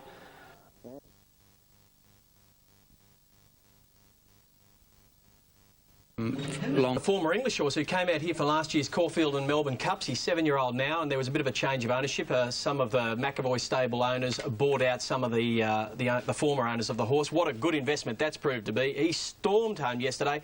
Elvstrom, the $3 favourite, he did a very good job. I thought the pace was a lot stronger than I expected it would be in that race, and it was a great job to hang on. Zagalia and Grey Song, well, they rattled home late. Grey Song always does that, and he rarely wins one after it. But Zagalia, you'd have to say she's on track for the Cups. But in the line, I think all goes well for it. And I thought that Michael Walker, Ronnie, I thought he was a little bit impatient getting the stick out on Zagalia. She was second up, but he had her under the whip basically, you know, going past the 400. Yeah, I was a little concerned about that too. Now, this mare's got a sense of timing about her. She's coming up beautifully for the Cups. And look, after such a long layoff, that's a pretty tough run for Zagalia, but by gee, she's come up well. Another couple of good runs in that race. Look, Hugs Dancer is deserved Cup favourite. He's a happy horse. Far Lane went OK, and the Perth horse, free at last. Yeah, went nice. Well, Hugs Dancer. Race number 8, the Bobby Lewis, and Kahuta is the top rater, ahead of Reactive, Scaredy Cat, and Paraka. We'll be hearing from Dan Nikolic shortly. He's on board Reactive, who looks like it's the favourite at $4, going from gate number 11. And backs in the market as well, along with Blessem, and that race up the Flemington Straight. But Dan Nikolic about to double on Unitab for 8 and 11, $319. Now, Flemington race 8, they're about to move up. Racing. Now, Kawita jumped well. Niagara Falls didn't jump all that well. Via Delago and Blessem heading this way as they settle into stride. All Thrills 2 is coming over this way in company with Paraka. As they settle into stride, Abdallah switches course to come grandstand side as well. To the flat side rail. As they go past the 800-metre mark now, lights indicating that this grandstand side has the lead. And it's Kawita against the outside rail in front of Blessem. And the Hong Kong galloper, All Thrills 2, is up there widest in the leading bunch. Right behind them is Niagara Falls, being followed then by Via Delago, and Deprave is wider out on the course following All Thrills 2. And well back is Abdallah and Paraka. Over on the flat now at the 400, Scaredy Cat had the lead, but only narrowly to Reactive, and Debrief along the inside with Face Value putting it run, followed by Fantastic at the 200, and Kawita on this side is leading narrowly with Via Delago claiming it. Via Delago hits the front this side. On the flat side, Face Value and Scaredy Cat. Face Value hit the front. Via Delago out wide, but Face Value on the flat sides in front and wins. Face Value is first. Photo for the minors. Scaredy Cat is up there with Via Delago, and Fantastic's run a great race. Next on the outside was Niagara Falls ahead of Blessem. And 13, Face Value is the winner, ridden by Nicholas Ryan. At Flemington after race 8 for 13, 18 and 7. 13, 18, 7. Correct weight. Races. Oh, no. There, Nicholas Ryan, he was just too strong along the inside division there. Via Delago running the place, Scaredy Cat hanging on all right there too. I thought there were a couple of other good runs, and Fantastic was an absolute beauty in the race there. You see, this is Face Value just getting control of Scaredy Cat there, and Via Delago down the outside rail, splitting the two of them. But that's him in the $100,000 Theo Mark Stakes. Private Steer tops the ratings from Falkirk, Fiery Venture and Grand Army. 2, 3, 1, 2, 3, 4 and 1. There's the market. The mare, Private Steer, is for Group 1 races at her last 3 starts. She'd won the Doncaster and the Group 1 All-Age Stakes before she was turned out for a spell, and she returned with that brilliant win in the Warwick Stakes 3 weeks ago. And with the numbers there. And who is going to lead early? It's Falkirk narrowly from Grand Army. Oscar Warrior wider out from Fiery Venture. And a length further back, Private Steer. Last year's winner, Fiery Venture, and 2.5 to Private Steer. Giving this leader, Oscar Warrior, 6 lengths as they come to the corner. Oscar Warrior, half length Falkirk. In third position, Fiery Venture on the inside of Grand Army. And Boss about to go to the outside on Private Steer. They straighten. Oscar Warrior, the leader. Falkirk on the outside, picks it up quickly. 2 to Grand Army, a length and a half then to to Private Steer. How's she going to finish this off? Falkirk, her stablemate, exploded away at the 200. And Falkirk about 2.5 Grand Army, Oscar Warrior. Private Steer is giving her stablemate too big a start. And Falkirk, a great horse fresh, wins the Theo Marks. Falkirk, untouched, has beaten Grand Army and Private Steer, followed by Oscar Warrior and Fiery Venture Absolute. Falkirk. Private Steer. Fourth was Oscar Warrior. 54.30 was that first for dividend. Gay Waterhouse, but Falkirk, the winner there. Grand Army second, Private Steer third. Well, it's a sprint home, wasn't it? Yeah, it was really a physical possibility for the favourite there, Private Steer. The stewards asked questions, which is understandable because, look, she was $1.50 out to $2.10 and unlayable, but after having a few looks at the video again, really, there's not much else Glenn Boss could have done. He did shake her up before the turn and got on Grand Army's back. It was just a real sprint home. Classic case of this horse really wound up for a big first up showing. Falkirk. He's a great sort with a beautiful head on him. Look, he was just the sharp sprinter on the day. Grand Army's first up run was outstanding with 60 kilos. He's on target. I don't know what Gay will do with him. He may run in the Epsom if he's weighted accordingly. If he's well weighted, he'll win it. Look, you still expect Private Steer to get past Grand Army here, but she didn't. Look, she failed second up last time at Rose Hill, in the Rider, I think it was, and then she come out and, won a Doncaster. So, look, she's still probably... Her run was OK considering the circumstances. People do. And a big surprise from John O'Shea this morning. That was a first up win for Falkirk. He will now recommend to the owners that Falkirk be spelled again. And bring... We've got the big one, the Group 1 Manicato on the way. Spark of Life, Yell, Dilly Dally and Monaghan Tweed, 4, 2, 10 and 6 for the ratings. Now here's what they're paying. Spark of Life is at $2.30, a bit shorter in New South Wales, but that's understandable. He's a Sydney horse. Yell, number 2's at $3.50. Diamonds and Chalk and Regimental Gal are the scratchings. It's a bit too wet for the mare today. And Dilly Dally's in... They're supporting it now, Matt, as we speak. Spark of Life, it's going to start the favourite. Second pick is Yell for the Group 1 Manicato. Thanks, Andrew, and our job. To go, they're off and racing. Yell jump well, Spark of Life away brilliantly near the outside, looks for the lead and finds it. So Spark of Life about to cross over in front of Mystegic. Then Monaghan Tweed and Yell. Spark of Life did it on his ear around that first turn, and he's held back to the field, restrained to lead 3/4 Mystegic.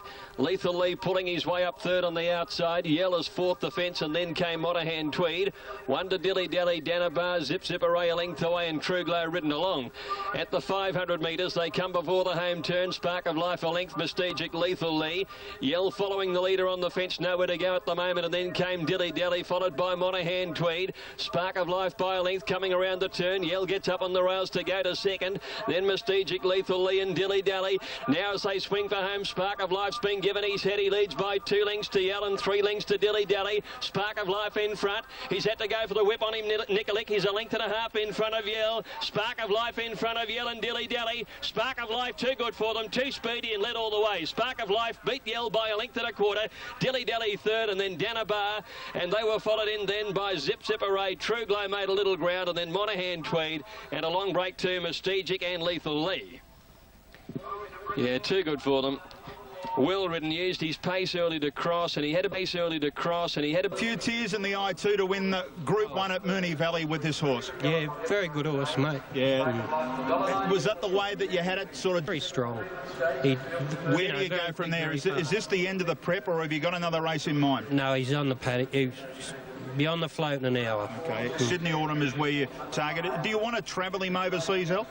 Oh, just not yet. We'll come back here and have another go. We'll try the Lightning Oakley plate, hopefully. You've been through an... of Life, beat Yell and Dilly Dally 4, 2 and 10. Spark of Life there, brilliant winner. Did everything he had to do. Alan Denham and Danny Nikolic combining there from Yell and Dilly Dally. Geez, a good horse this. He just burst from the outside gate, got to the front, ground away in front. Wasn't happy, was a bit at sea actually round the corner. You can see there, he's on his right leg there, but he'd been off his right leg for a lot of the journey. Never really seemed comfortable, just changed stride towards the line there. But too strong for the others down there on a very rain-sodden track, which I do agree with you, Alf. Yeah, the weather conditions, he had to do a little bit of work, got to the front, wanted to lay out a little bit from about the 800-metre mark, but I thought the performance still was full of credit. And Danny Nikolic saying this is the fastest horse out of the barriers that he's ever ridden, a comment that was first made by Chris Munt. He did it at both ends. I reckon, Ronnie, you spotted a good run there. Stocks Stakes over 1600. Special Harmony is the rating special. She's Archie, My Fraulein and Dane Beltar, 9, 1, 3 and 10. Here's what they're paying. She's Archie, number 1, up the top, $5.70 is the best of that first bunch. And then as we roll them up, we've got Special Harmony as the favourite, $3.40. Annie Levy. Now, more on the stock stakes at Moonee Valley, this time with jockey Michael Walker. He's riding number 13, Mutate. They're off and she's jumped away quite well. In the early stages, She's Archie drifts back and so does Annie Levy. Kalashani Star, Special Harmony begins quickly and goes up to join her. Dane Beltar is pushing through on the rails as they run to the first turn. Mutate, 1 to edging out. Annie Levy second last and She's Archie last. In the run around the turn at the 800, Purely Academic 3/4. Second on the outside, She's a Nightmare, 2 lengths to Special Harmony out wide, and then a length and a half further back in the field, Monda Special. Upset them the rail, being trailed wider out by Mutate. Anna Levy starting her run and then edging out, and She's Archie. 500 left to go now. Special Harmony striding up 3 deep on the outside of Purely Academic, who has the rail, and She's a Nightmare in the middle. Humanity moved up into 4th, and Annie Levy striding home boldly out wide in the white colours, and She's Archie's got onto her back. Special Harmony's been headed by Annie Levy, but She's Archie is mowing Annie Levy down, and around the home turn she dashed to the lead, and the Melbourne Cup runner-up racing away. It's She's Archie by 3 lengths now from Annie Levy, and then came in third placing's Humanity, but She's Archie, she's back. She won it by 3. Annie Levy is second, Humanity is third. Mutate a good run next, and so too has Upset Them coming home well. Next Monda Special, Special Harmony, Dane Beltar, My Fraulein, Kalashani Star, edging out. A long break then to She's a Nightmare, and back last to finish in the race is Purely Academic. It's the first win that she's had, this mare, since winning the Oaks in South Australia. She's had so many things go wrong, but that was simply outstanding. Here's a mare who's probably lucky to be racing, lucky to have survived even. She had a long break. She had 2 stomach operations, and she's missed on 2 occasions well over a year on one stanza after the South Australian Oaks victory, and of course a long spell since her Melbourne Cup placing, and that's her first win since that Oaks victory in May of 2002. But correct weight Moonee Valley, 1, 11, 12 and 13. The first 4 was $2,034.80. We're a Willer. If he had a less trouble with weight, he'd be a really top jockey, and I think he's a top rider anyway. She's Archie just rounded them up, gave them no hope, and what a wet tracker she's turned out to be. Annie Levy did well, and Humanity ran on well too, so they were both good runs behind. But this mare, I mean, we didn't really know how good she was on a wet track, and they can't do what she did unless she is a good wet tracker, and heaven help them if she gets a wet Melbourne Cup, Alf. Oh, definitely. Look, she's really furnished into a very nice horse, carrying more condition now. If you watch the race getting from about the 800, Mutate was actually in front of it. It went straight past it. Mutate couldn't pick up and go until it started to run on nicely in the straight, which I might add will win a nice race soon. Annie Levy, I don't believe, can improve. She's Archie didn't have a good run, didn't have a clear run in the Melbourne Cup last year, still finished second. She meets Makybe Diva 4 kilos better this time. Oh, gee, she's going to give her a contest. And because he is, well, both Willis are just outstanding jockeys. And quickly, Special Harmony, Lee just said, Danny Nikolic reported that she just never comfortable in the ground. When he let go of her on the corner, let her head go, she just floundered. So. And the run wasn't too bad, Richard. Now, Moonee Valley Race 8, the ratings, and La Zagaletta in the Fian, along with Makybe Diva, the top 2 from Fields of Omar and Del Zayo. So it's 2 and 10 on top ahead of 1 and 6.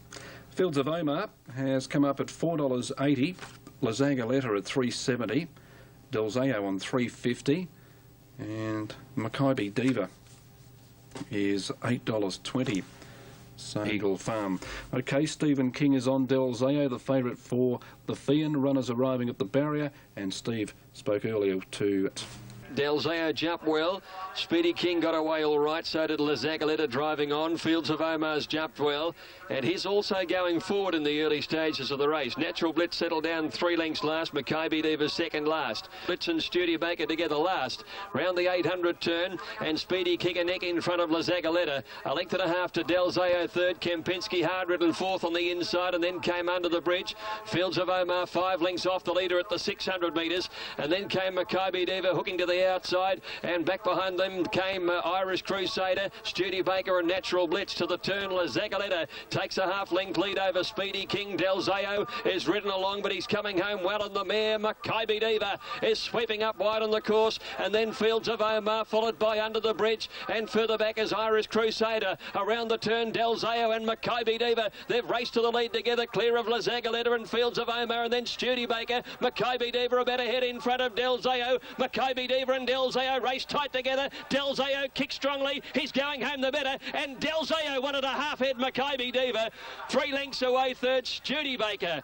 Great run in front of Fields of Omar, and back behind him to finish them was Under the Bridge Zagaleta.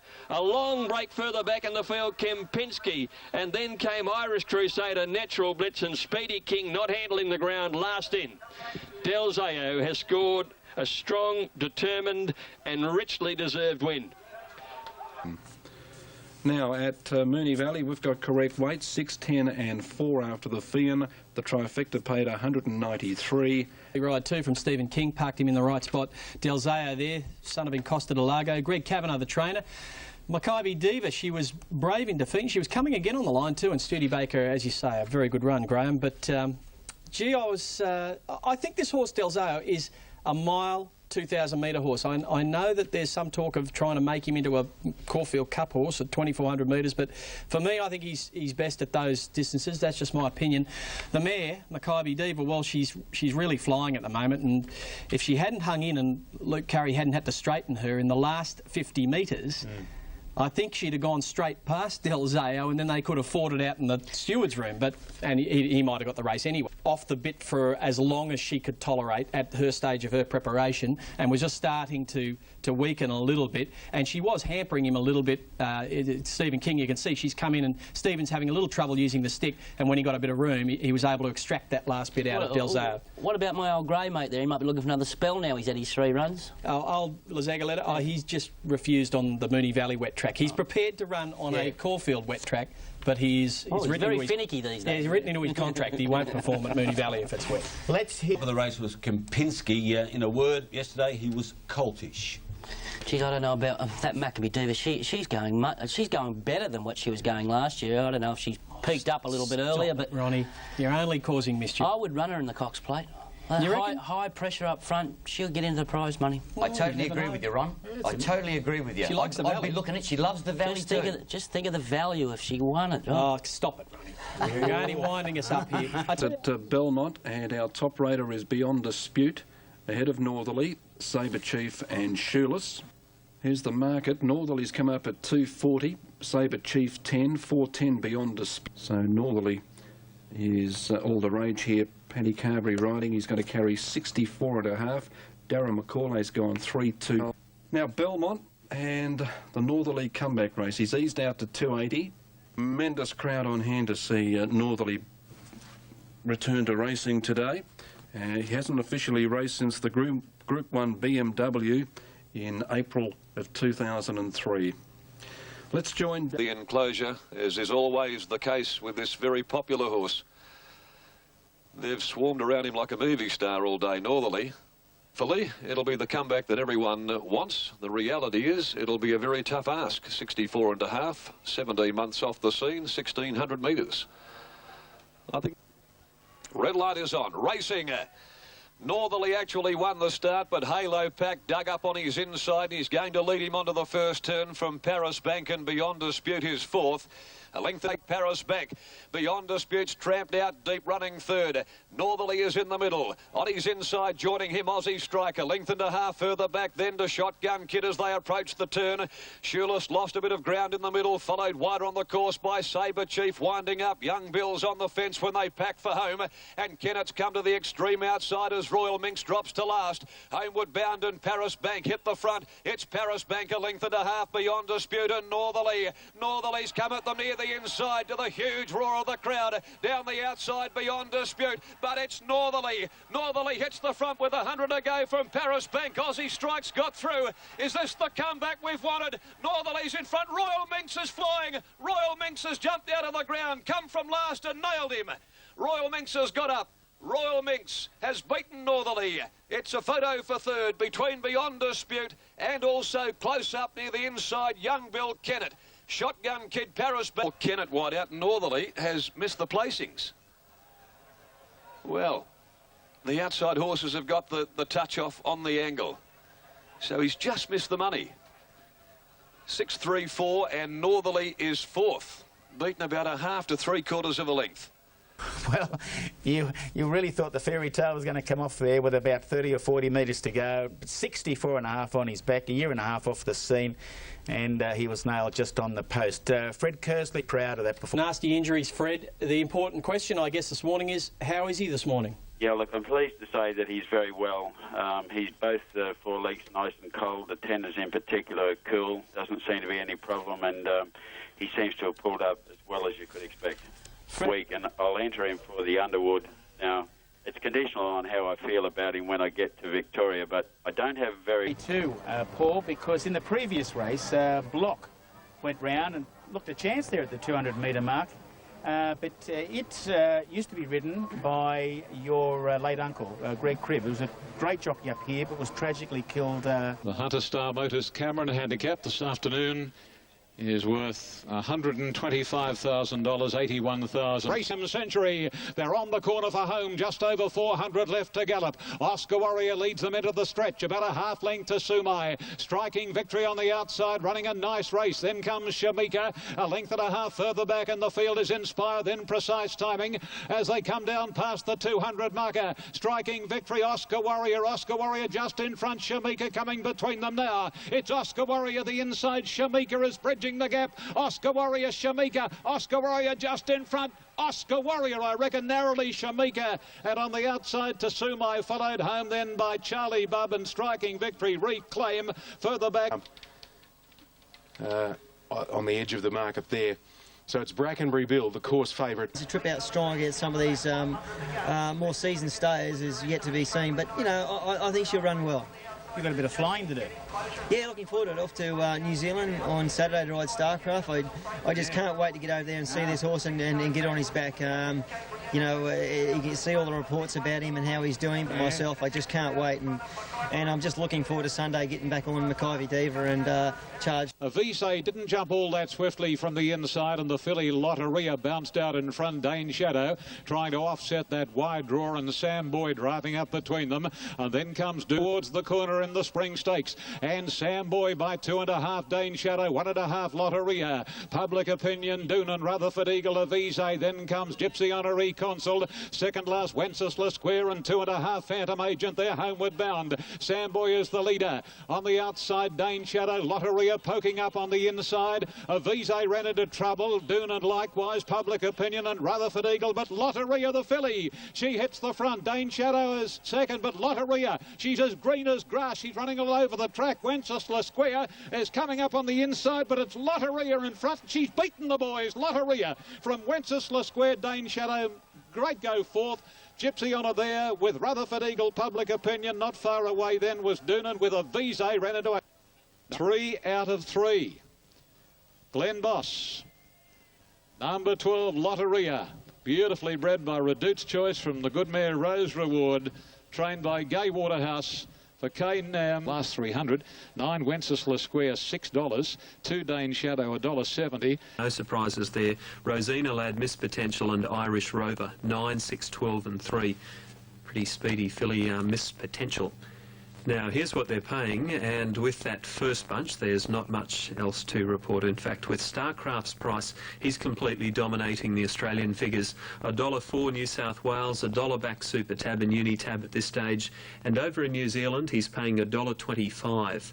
The second pick on the New Zealanders. The Kiwis are giving their very speedy mare Miss Potential a bit of a show there at $9.40. She'll be setting the pace in this race. Stony Bridge Stakes, and it will be closely followed.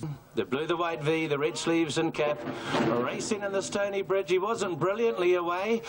He is back to about last at the jump and going back Sedekram, as to was Woburn. Miss Potential came away quickly. Irish Rover whipping straight up onto the speed, and Scriven sends Potential 1,000 metres to go. Irish Rover's trying to soften her up, and Distinctly Secret, he's getting a lovely run, as to is Rosina Lad. He's next on the outside. Alendal over on the outside of King Keitel, and Dowry the inside of that pair. Starcraft Boss is easing him to the outside now. He's starting to go forward with a lap full of horse two. Then on a babe away from the fence. Lashed is going to try and tack on to Starcraft as they run to the 600. Woburn 2 lengths away, and Sedekram can see them all in the Stony Bridge as they run to the home corner. Miss Potential, Irish Rover trying to get on terms. Alendal comes around them 3 wide. Distinctly Secret behind them. Here's Starcraft. He's starting to run home well, and Lashed is out a little bit deeper. He said go to Starcraft, and he went quickly to Miss Potential, who finds a bit on the inside. She's coming back. Miss Potential. Starcraft is going to have to call on all his great qualities, and there are many of them. He's lifting Starcraft. He'll win. Starcraft in it. Miss Potential second, and I third. Irish Rover all on the outside. Flying home was Lashed. Distinctly Secret, Rosina led behind these runners when they've hit the line. King Keitel on a babe.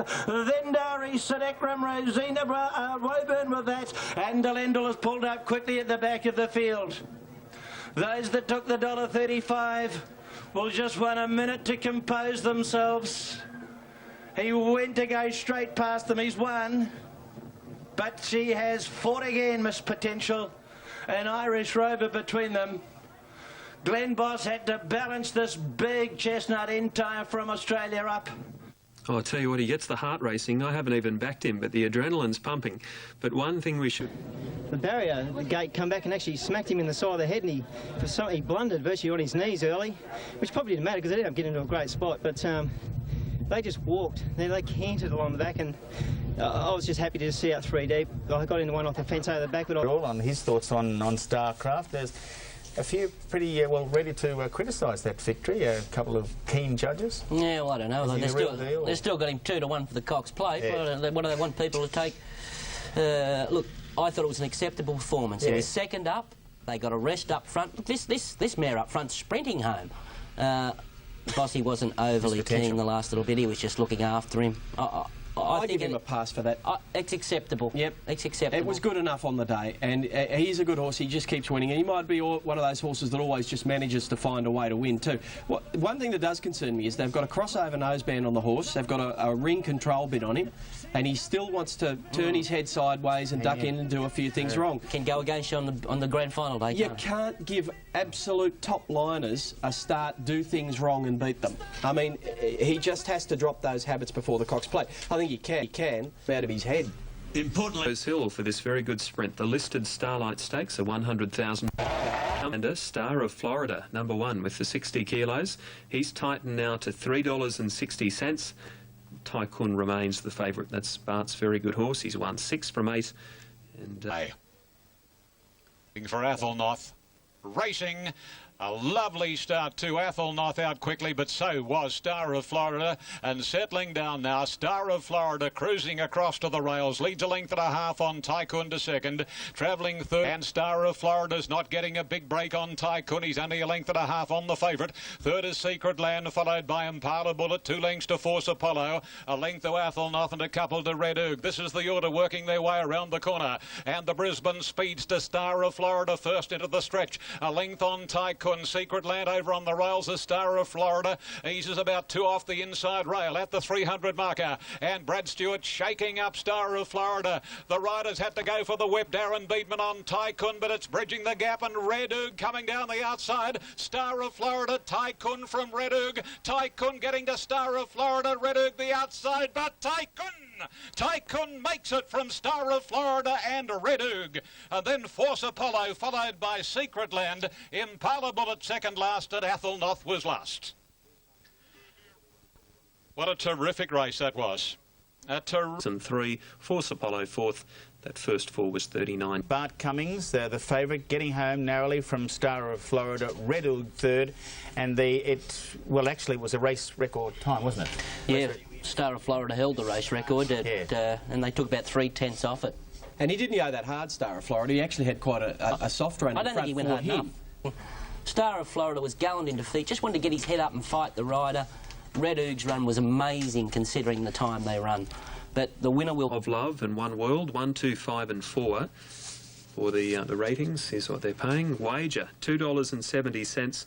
Also in commission, the Queensland filly, Outsweet Moss, the former Perth filly, Covertly, and Prisoner of Love, number 5. So summing up there in the 3. Those big strides in and just... All right, time for another good race. It's the Tea Rose Stakes from Sydney with Ian. Scars into the winners' connections, and we'll soon see them off and running. One World on the inside. They're off. And Wager jumped out quickly. Larry Cassidy trying to get across the face of the field, but can't at the moment. Our Sweet Moss joining Wager. Third is Monsoon Wedding, and One World Rose. They sweep down the side of the track, and the well-tried Wager the leader. Past the 800, she runs a length and 3/4. Our Sweet Moss. 2 away third, One World. Monsoon Wedding keeping it company on the outside. Then Prisoner of Love, and further back Chelsea Rose succeeding the rail from Covertly. Hairpin, Strawberry Storm, and Cincinnati Gallows last. Wager's rider, Larry Cassidy, is quickening up, coming to the corner. And the Waterhouse Train filly swings about a length on Our Sweet Moss, going out after Wager quickly. 2.5 to One World under pressure. Passed by Prisoner of Love, and then comes Succeeding, and the others headed by Covertly, but it's Wager. Wager coming to the 220, a length and a half on Prisoner of Love. Our Sweet Moss in third position, and these 3 fillies are well clear of the rest. Prisoner of Love after Wager. Prisoner of Love draws alongside Wager, heads are off, and Prisoner of Love too good. Prisoner of Love from Wager photo third, Covertly or Our Sweet Moss. Then Succeeding Cincinnati Gal, followed by Hairpin. Rose came in last. Today we're at the halfway point here at Eagle Farm, and they're loading well. Wonder Blue, what's from music? Lotteria, we'll talk about that a little bit later. But Prisoner of Love, well ridden by Hugh Bowman. Wager second, Covertly snatching third. Yeah, well, she continues to thrive, this filly, Prisoner of Love. Big, tall, rangy type. Look, she travelled sweetly in the run. Good effort, because he had to get going early, because the leaders had a rest up front. A little Wager, look. Straightened her, and he had to straighten her again there as well. So that sort of stopped her momentum, but she still had enough to get right on top of Wager in the shadows of the post. Her stablemate Covertly just running on, flattening out well late. I think the Ramwick Mile might suit her, especially if you get that round. Stakes coming up. Rinky Dink is the top rater from So Assertive, Manawa King, and Ain't Seen Nothing. 10, 4, 5 and 7. The big weight for age race there today. Here's what they're paying. Strasbourg, number 1. He should be hitting his straps. Third up today, up to 1900 for Bart Cummings. Might even be one of Bart's Cups horses. It's at $4.50. Down to Natural Blitz. He likes Rosehill, the Victorian. So Assertive and Ain't Seen Nothing at 9.10. Then Unearthly, she won the Chelmsford. And Rinky Dink for the Hill Stakes with Ian. Edgell Hill Stakes over the 1900. And they're off. The best to begin was Rinky Dink, but So Assertive heads her off, and third is Bedouin. Moving forward is Unearthly, followed by Natural Blitz, Ain't Seen Nothing. Then Vouvray, Just Strasbourg, second last, and still last of all is Manawa King. Still no change in the order, running along past the 650, and J.A. Cassidy quickens up on the favourite So Assertive. Unearthly sitting right at its hammer second, third Bedouin. Then Rinky Dink, Natural Blitz called upon, Ain't Seen Nothing, followed by Just Polite, Vouvray, Strasbourg and Manawa Manawa King around the corner. And So Assertive set sail for the judge. A length and a half clear. Unearthly second, not picking up the leader at the moment. Natural Blitz, Ain't Seen Nothing, Bedouin, followed by Rinky Dink. So Assertive passes the distance at the 200. J.A. Cassidy working overtime. Natural Blitz is pegging him back. Vouvray coming late, and so too is Just Polite. But the Victorian Natural Blitz hits the front from Vouvray, and Natural Blitz wins it. Natural Blitz beat Vouvray. I reckon Just Polite has no So Assertive, and then came on the inside Ain't Seen Nothing, followed by Manawa King, Rinky Dink, Bedouin, Strasbourg, and Absolute Unearthly. Official placings. The official totes on the Hill Stakes, Natural Blitz, Vouvray. The Queensland Oaks winners coming along nicely. Just Polite and So Assertive was in 4th spot. Yeah, well, Natural Blitz, back to winning form. Vouvray, by golly, that was an eye-catcher for second. Just Polite third. I was listening to you on 2KY yesterday, and you were saying it's the biggest tip all day. Well, it certainly was. From the time you set foot on the racecourse, everyone wanted to tip you Natural Blitz yesterday. Look, full credit to the trainer, Doug Harrison. He must know his horse. So Assertive, he's just not finishing his races off. I think we can forget So Assertive as far as the big races coming up. Look at this horse running last here, Manawa King. I think this was a nice Metrop trial. He's a real stayer, Manawa King. Well, he passed one horse, Ronnie. Look, past one horse. One horse. Oh, I'm glad you're potting him. I'm very, very keen about his Metrop chances now. I think he passed that one on the inside, was having a heart attack about halfway down. He's a mile and a half horse. All right, Ronnie. One of the horses. I don't think I've ever seen a horse who was such a duffer on the wet track and so talented on the dry as Natural Blitz. He ran second to Northerly in the Australian Cup. So he's a very good horse. He'll get his chance at Group 1 in the George Main in the absence of Private Steer, who's sidelined, and the Yellow, who's out for the spring. And Vouvray, the mare you spotted, Graham, she's going straight into the Caulfield Cup now. And Ronnie just... Equal top raters from Sababil and Gunfire Messiah. 1, 2, 3 and 5. Here's what they're paying for the gloaming. Al Mahars, the favourite, $2.50. Ahead of Outback Prince, Sababil, and Gunfire Messiah. He's a nice horse for the same path as Takeover Target. Another good horse to come from Queen. It's right up in class today. It only won a Class 1 race at Newcastle last time out. And they're off. On the inside, Redute's Bell, smartest away. The favourite jumped nicely, Almaher. Not far away as High C, followed by Johnny Be Good Legion. And then Outback Prince Sababil, a length further off. Prince running second. 2 to Almaher, a length and a half further back. Centurion, Johnny Be Good, followed by Redute's Bell. And out off the track next as they come down to the corner, Diva's Magic, Sababil. Cedar Matter getting a run through from High C. And to the extreme outside, Gunfire Messiah around the corner. And Legion looks gone, where quickly Almaher swept past it. In turn, Outback Prince on the inside of Almaher is fighting on like a tiger, but Almaher quickly put paid to Outback Prince, seemingly at the 200. A half length the break, 2 lengths Cedar Matter. Sababil making ground with Gunfire Messiah, but it is Almaher starting to forge clear in the dying stages of the gloaming, and it's Almaher winning it. Sababil might have got up and cut Outback Prince out of the second from Cedar Manor, and then Gunfire Messiah. Further back in the field then. Back Prince, 2, 3, 1 and 8. And that first 4 was 545.7. Pair of heels. Prince third. I think the key to that is, Rich, that Almaher had the gun run. Beautiful run there for Almaher. But look, he's a nice horse, and there's going to be better races in Almaher as well. I think he's going to go on to good things. Outback Prince, if he'd ever settle, he'd be a good horse. He just over-raced with his mouth open, but he'd spent his chips. Sababil and the red caps, third from the outside there. I reckon he's got to get a set of blinkers on this horse soon. He may be just waiting, Graham Rogerson, for the right race to put them on him, but he looks like a Monty to wear blinkers. He's always dropping the bit and then he picks it up again. He ran on well. Yeah, he might need a set of blinkers. Look, he's another one. He's a little bit like Covertly, always running on into a place or something. Look, the further they go, maybe the better for Sababil. Best Ride won the race. Gunfire Messiah's effort was excellent because he caught Zach Purton by surprise. He dropped the bit last and Zach thought, I've got nothing here, and then he revved him up a little bit too soon and got shunted off the track. The effort had to tell. As you said, without Beck. Shannon Stakes a good race. And Nips top rater from Star of Gretchen into the night and Kingside, 10, 8, 3 and 15. Gay Waterhouse is having a very good day at Rose Hill today, and she's got 2 strong chances in the next. Gay Waterhouse is speaking to Chris at Rose Hill. all the Shannon quality coming up, and you've got two very good chances, Gay, in Winning Bell and in Desert War. They both look excellent chances. Winning Bell, I really like. Or just holds the call here at 5.90 ahead of Into the Night at 6. Star of Gretchen, King's Chapel. Rose Hill Gardens over the 1500.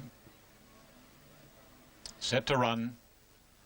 They're off this time. On a high dwelt Mr. to length, and Star of Gretchen didn't jump well, but Walk did, and leads narrowly over Desert War. Nips moving up quickly, and so too is Into the Night, Boreal and Iron. Walk leads the way. Desert War running second by the 1,000. Nips in third posse, then Into the Night, Iron. And Star of Gretchen is absolute. They work their way down the side in the Shannon, and Walk in front by 2 Desert War. Nips third, Into the Night is running fourth. Then Iron Gale closely attended on the outside. Cash Carter, Boreal. This man should kingside.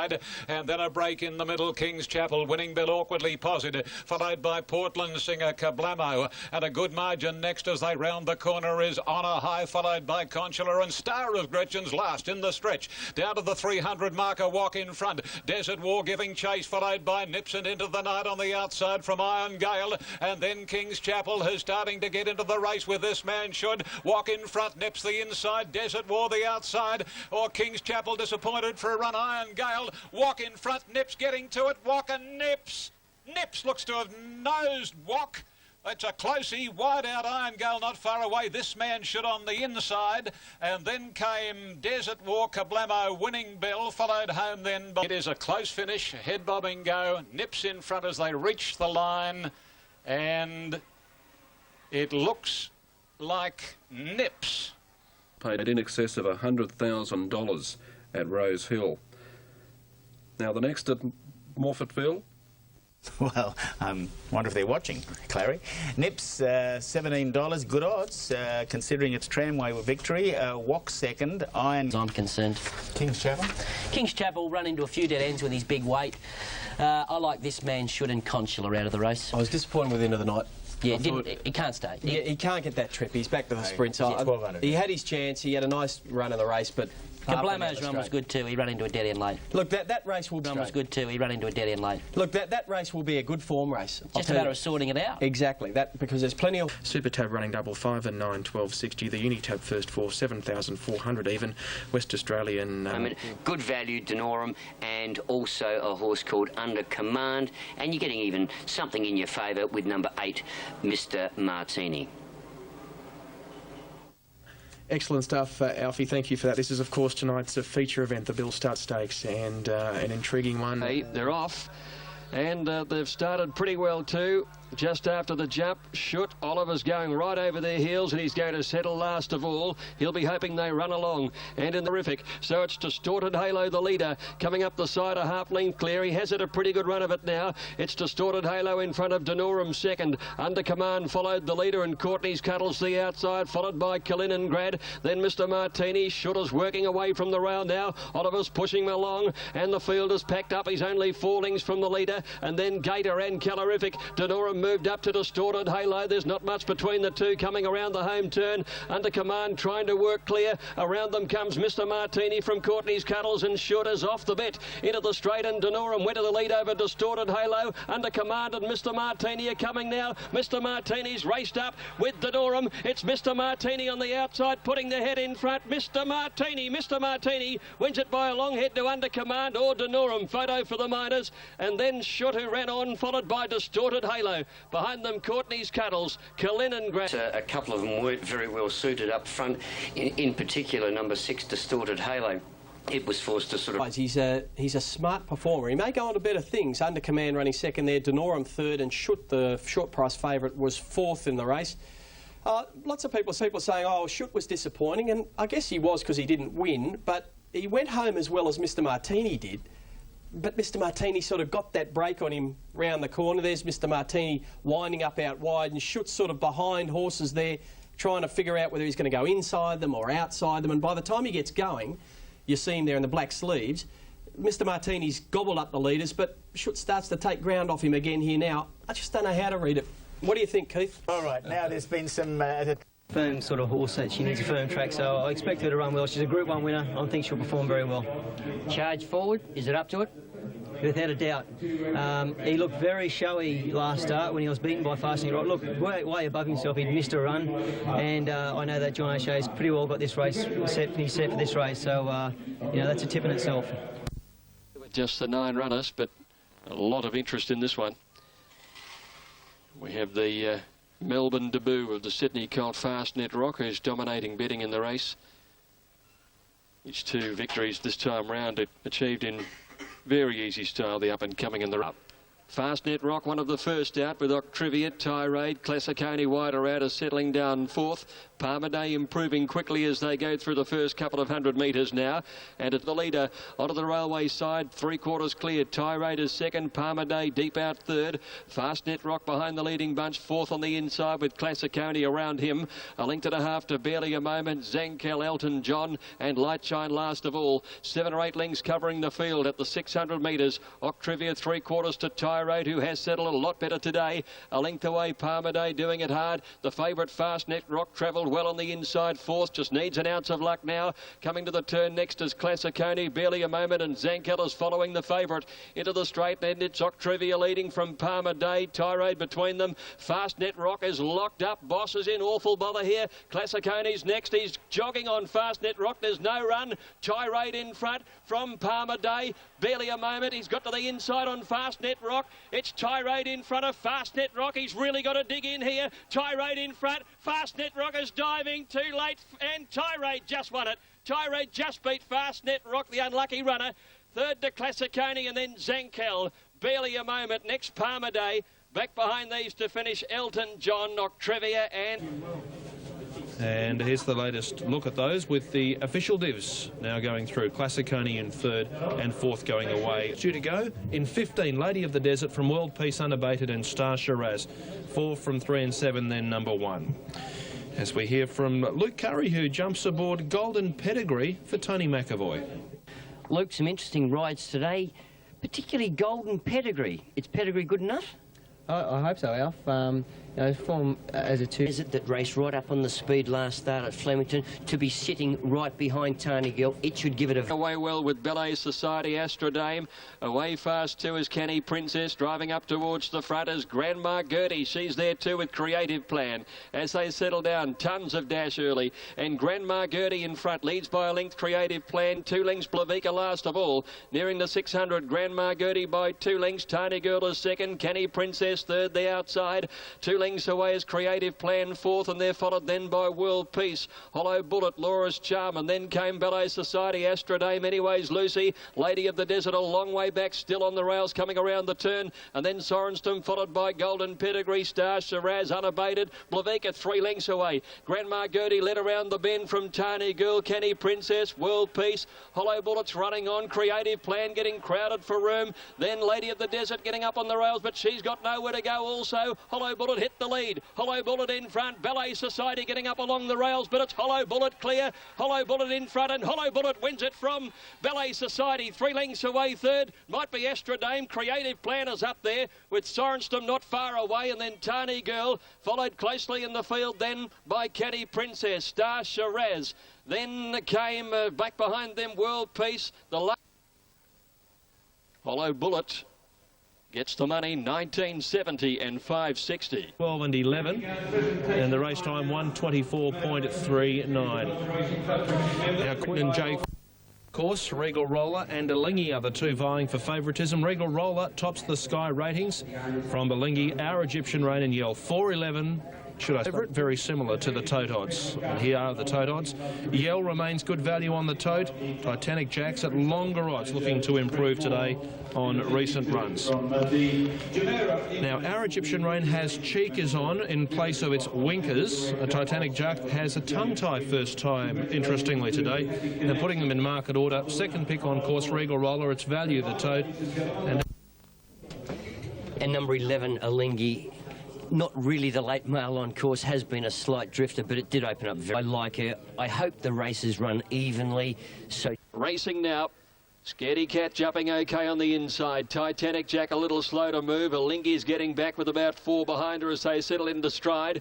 Charming City going for the lead, but Regal Roller's got plenty of speed and is heading him off now. Charge forward on the outside in third place from Scaredy Cat. Yell Deep Out improving quickly. Last of all at the 800 metres. Regal Roller the leader, a half length clear. Yell second, 2 lengths to Charming City. Charge forward a half length away fourth.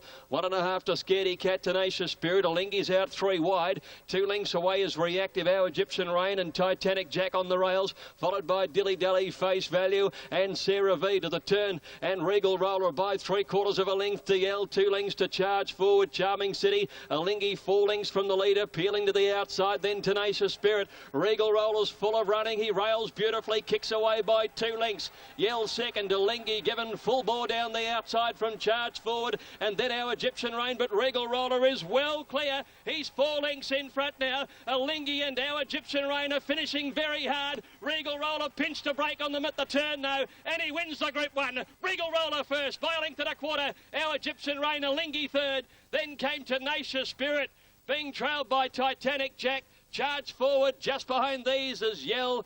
Then Charming City, followed further back in the field by Face Value. He was trailed in by Sarah V, Scaredy Cat, Dilly Dally, and Reactive as last in the Dubai Racing Club Cup. Regal Roller for Mark Flaherty, his biggest success, and for Clinton McDonald, his first Group 1-2, following in a family tradition. 3, Regal Roller, showing all of his dash that we've seen of him with these wonderful performances at Caulfield at the 1400 metres here. And it was just a carbon copy of what he's been doing to lesser fields. Railing away with a brilliant... You can sustain it from the 600. You can sort of say to Mark, start letting him roll from the 600, and people think they've got him covered, and then he seems to have that other kick, so, you know, it's terrific. What do you do? What options? Timbers ahead of Confectioner, Evil Master and Pacific Dancer. 14, 8, 11 and 5. Tall Timbers with the services, Stephen Baster. Well, Stephen, it's always difficult when you have to make a choice. Tall, have you gone the right way? I hope so, Alf. I think Tall Timbers is a horse on the way up and looks very promising, and I'd expect him to run very well today. Evil Master, on the other hand, is a nice horse. What about today? Having brought the horse down about... Walter, who sends Zingham around in this next race on the card, and as mentioned, the support's there for Pacific Dancer and also for Confectioner.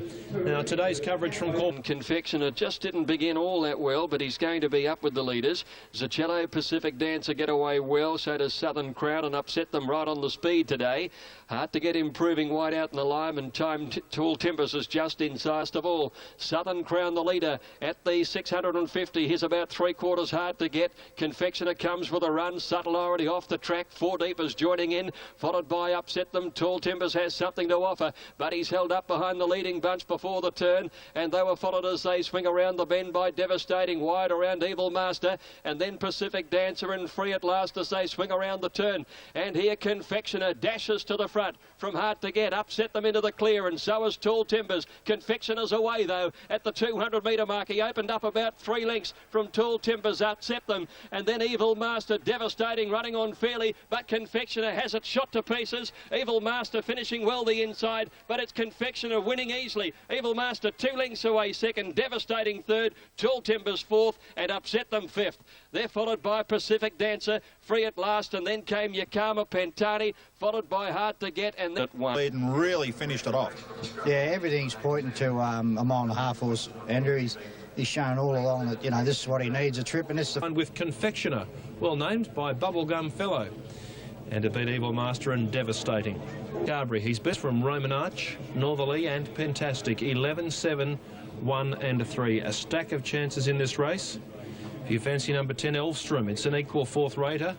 And then just behind those are the likes of Mummify, Hud's Dancer, and She's Archie, so they're all well fancy. On course, Northerly's much longer odds than the Super Tab quote. Also right in the market, Hug's Dancer, which remains very good overs compared to the on-course price. Elfstrom's in the market. Delzeo is the on-course second pick behind She's Archie. And Zagalia is also well fancy with money for Special Harmony. Very difficult race here. With number 11, Delzeo, he gets his chance to go back-to-back at weight for age. Has tried...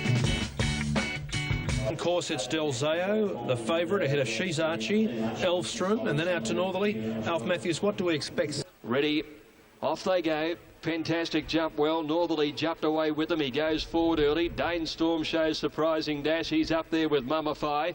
And as they settle down, Zasmine prominent with Elvstrom wide out. Northerly in the first half dozen. Studebaker presses on. Back behind them then Special Harmony and Del Zao. Far lane travelling extremely wide as they out wide.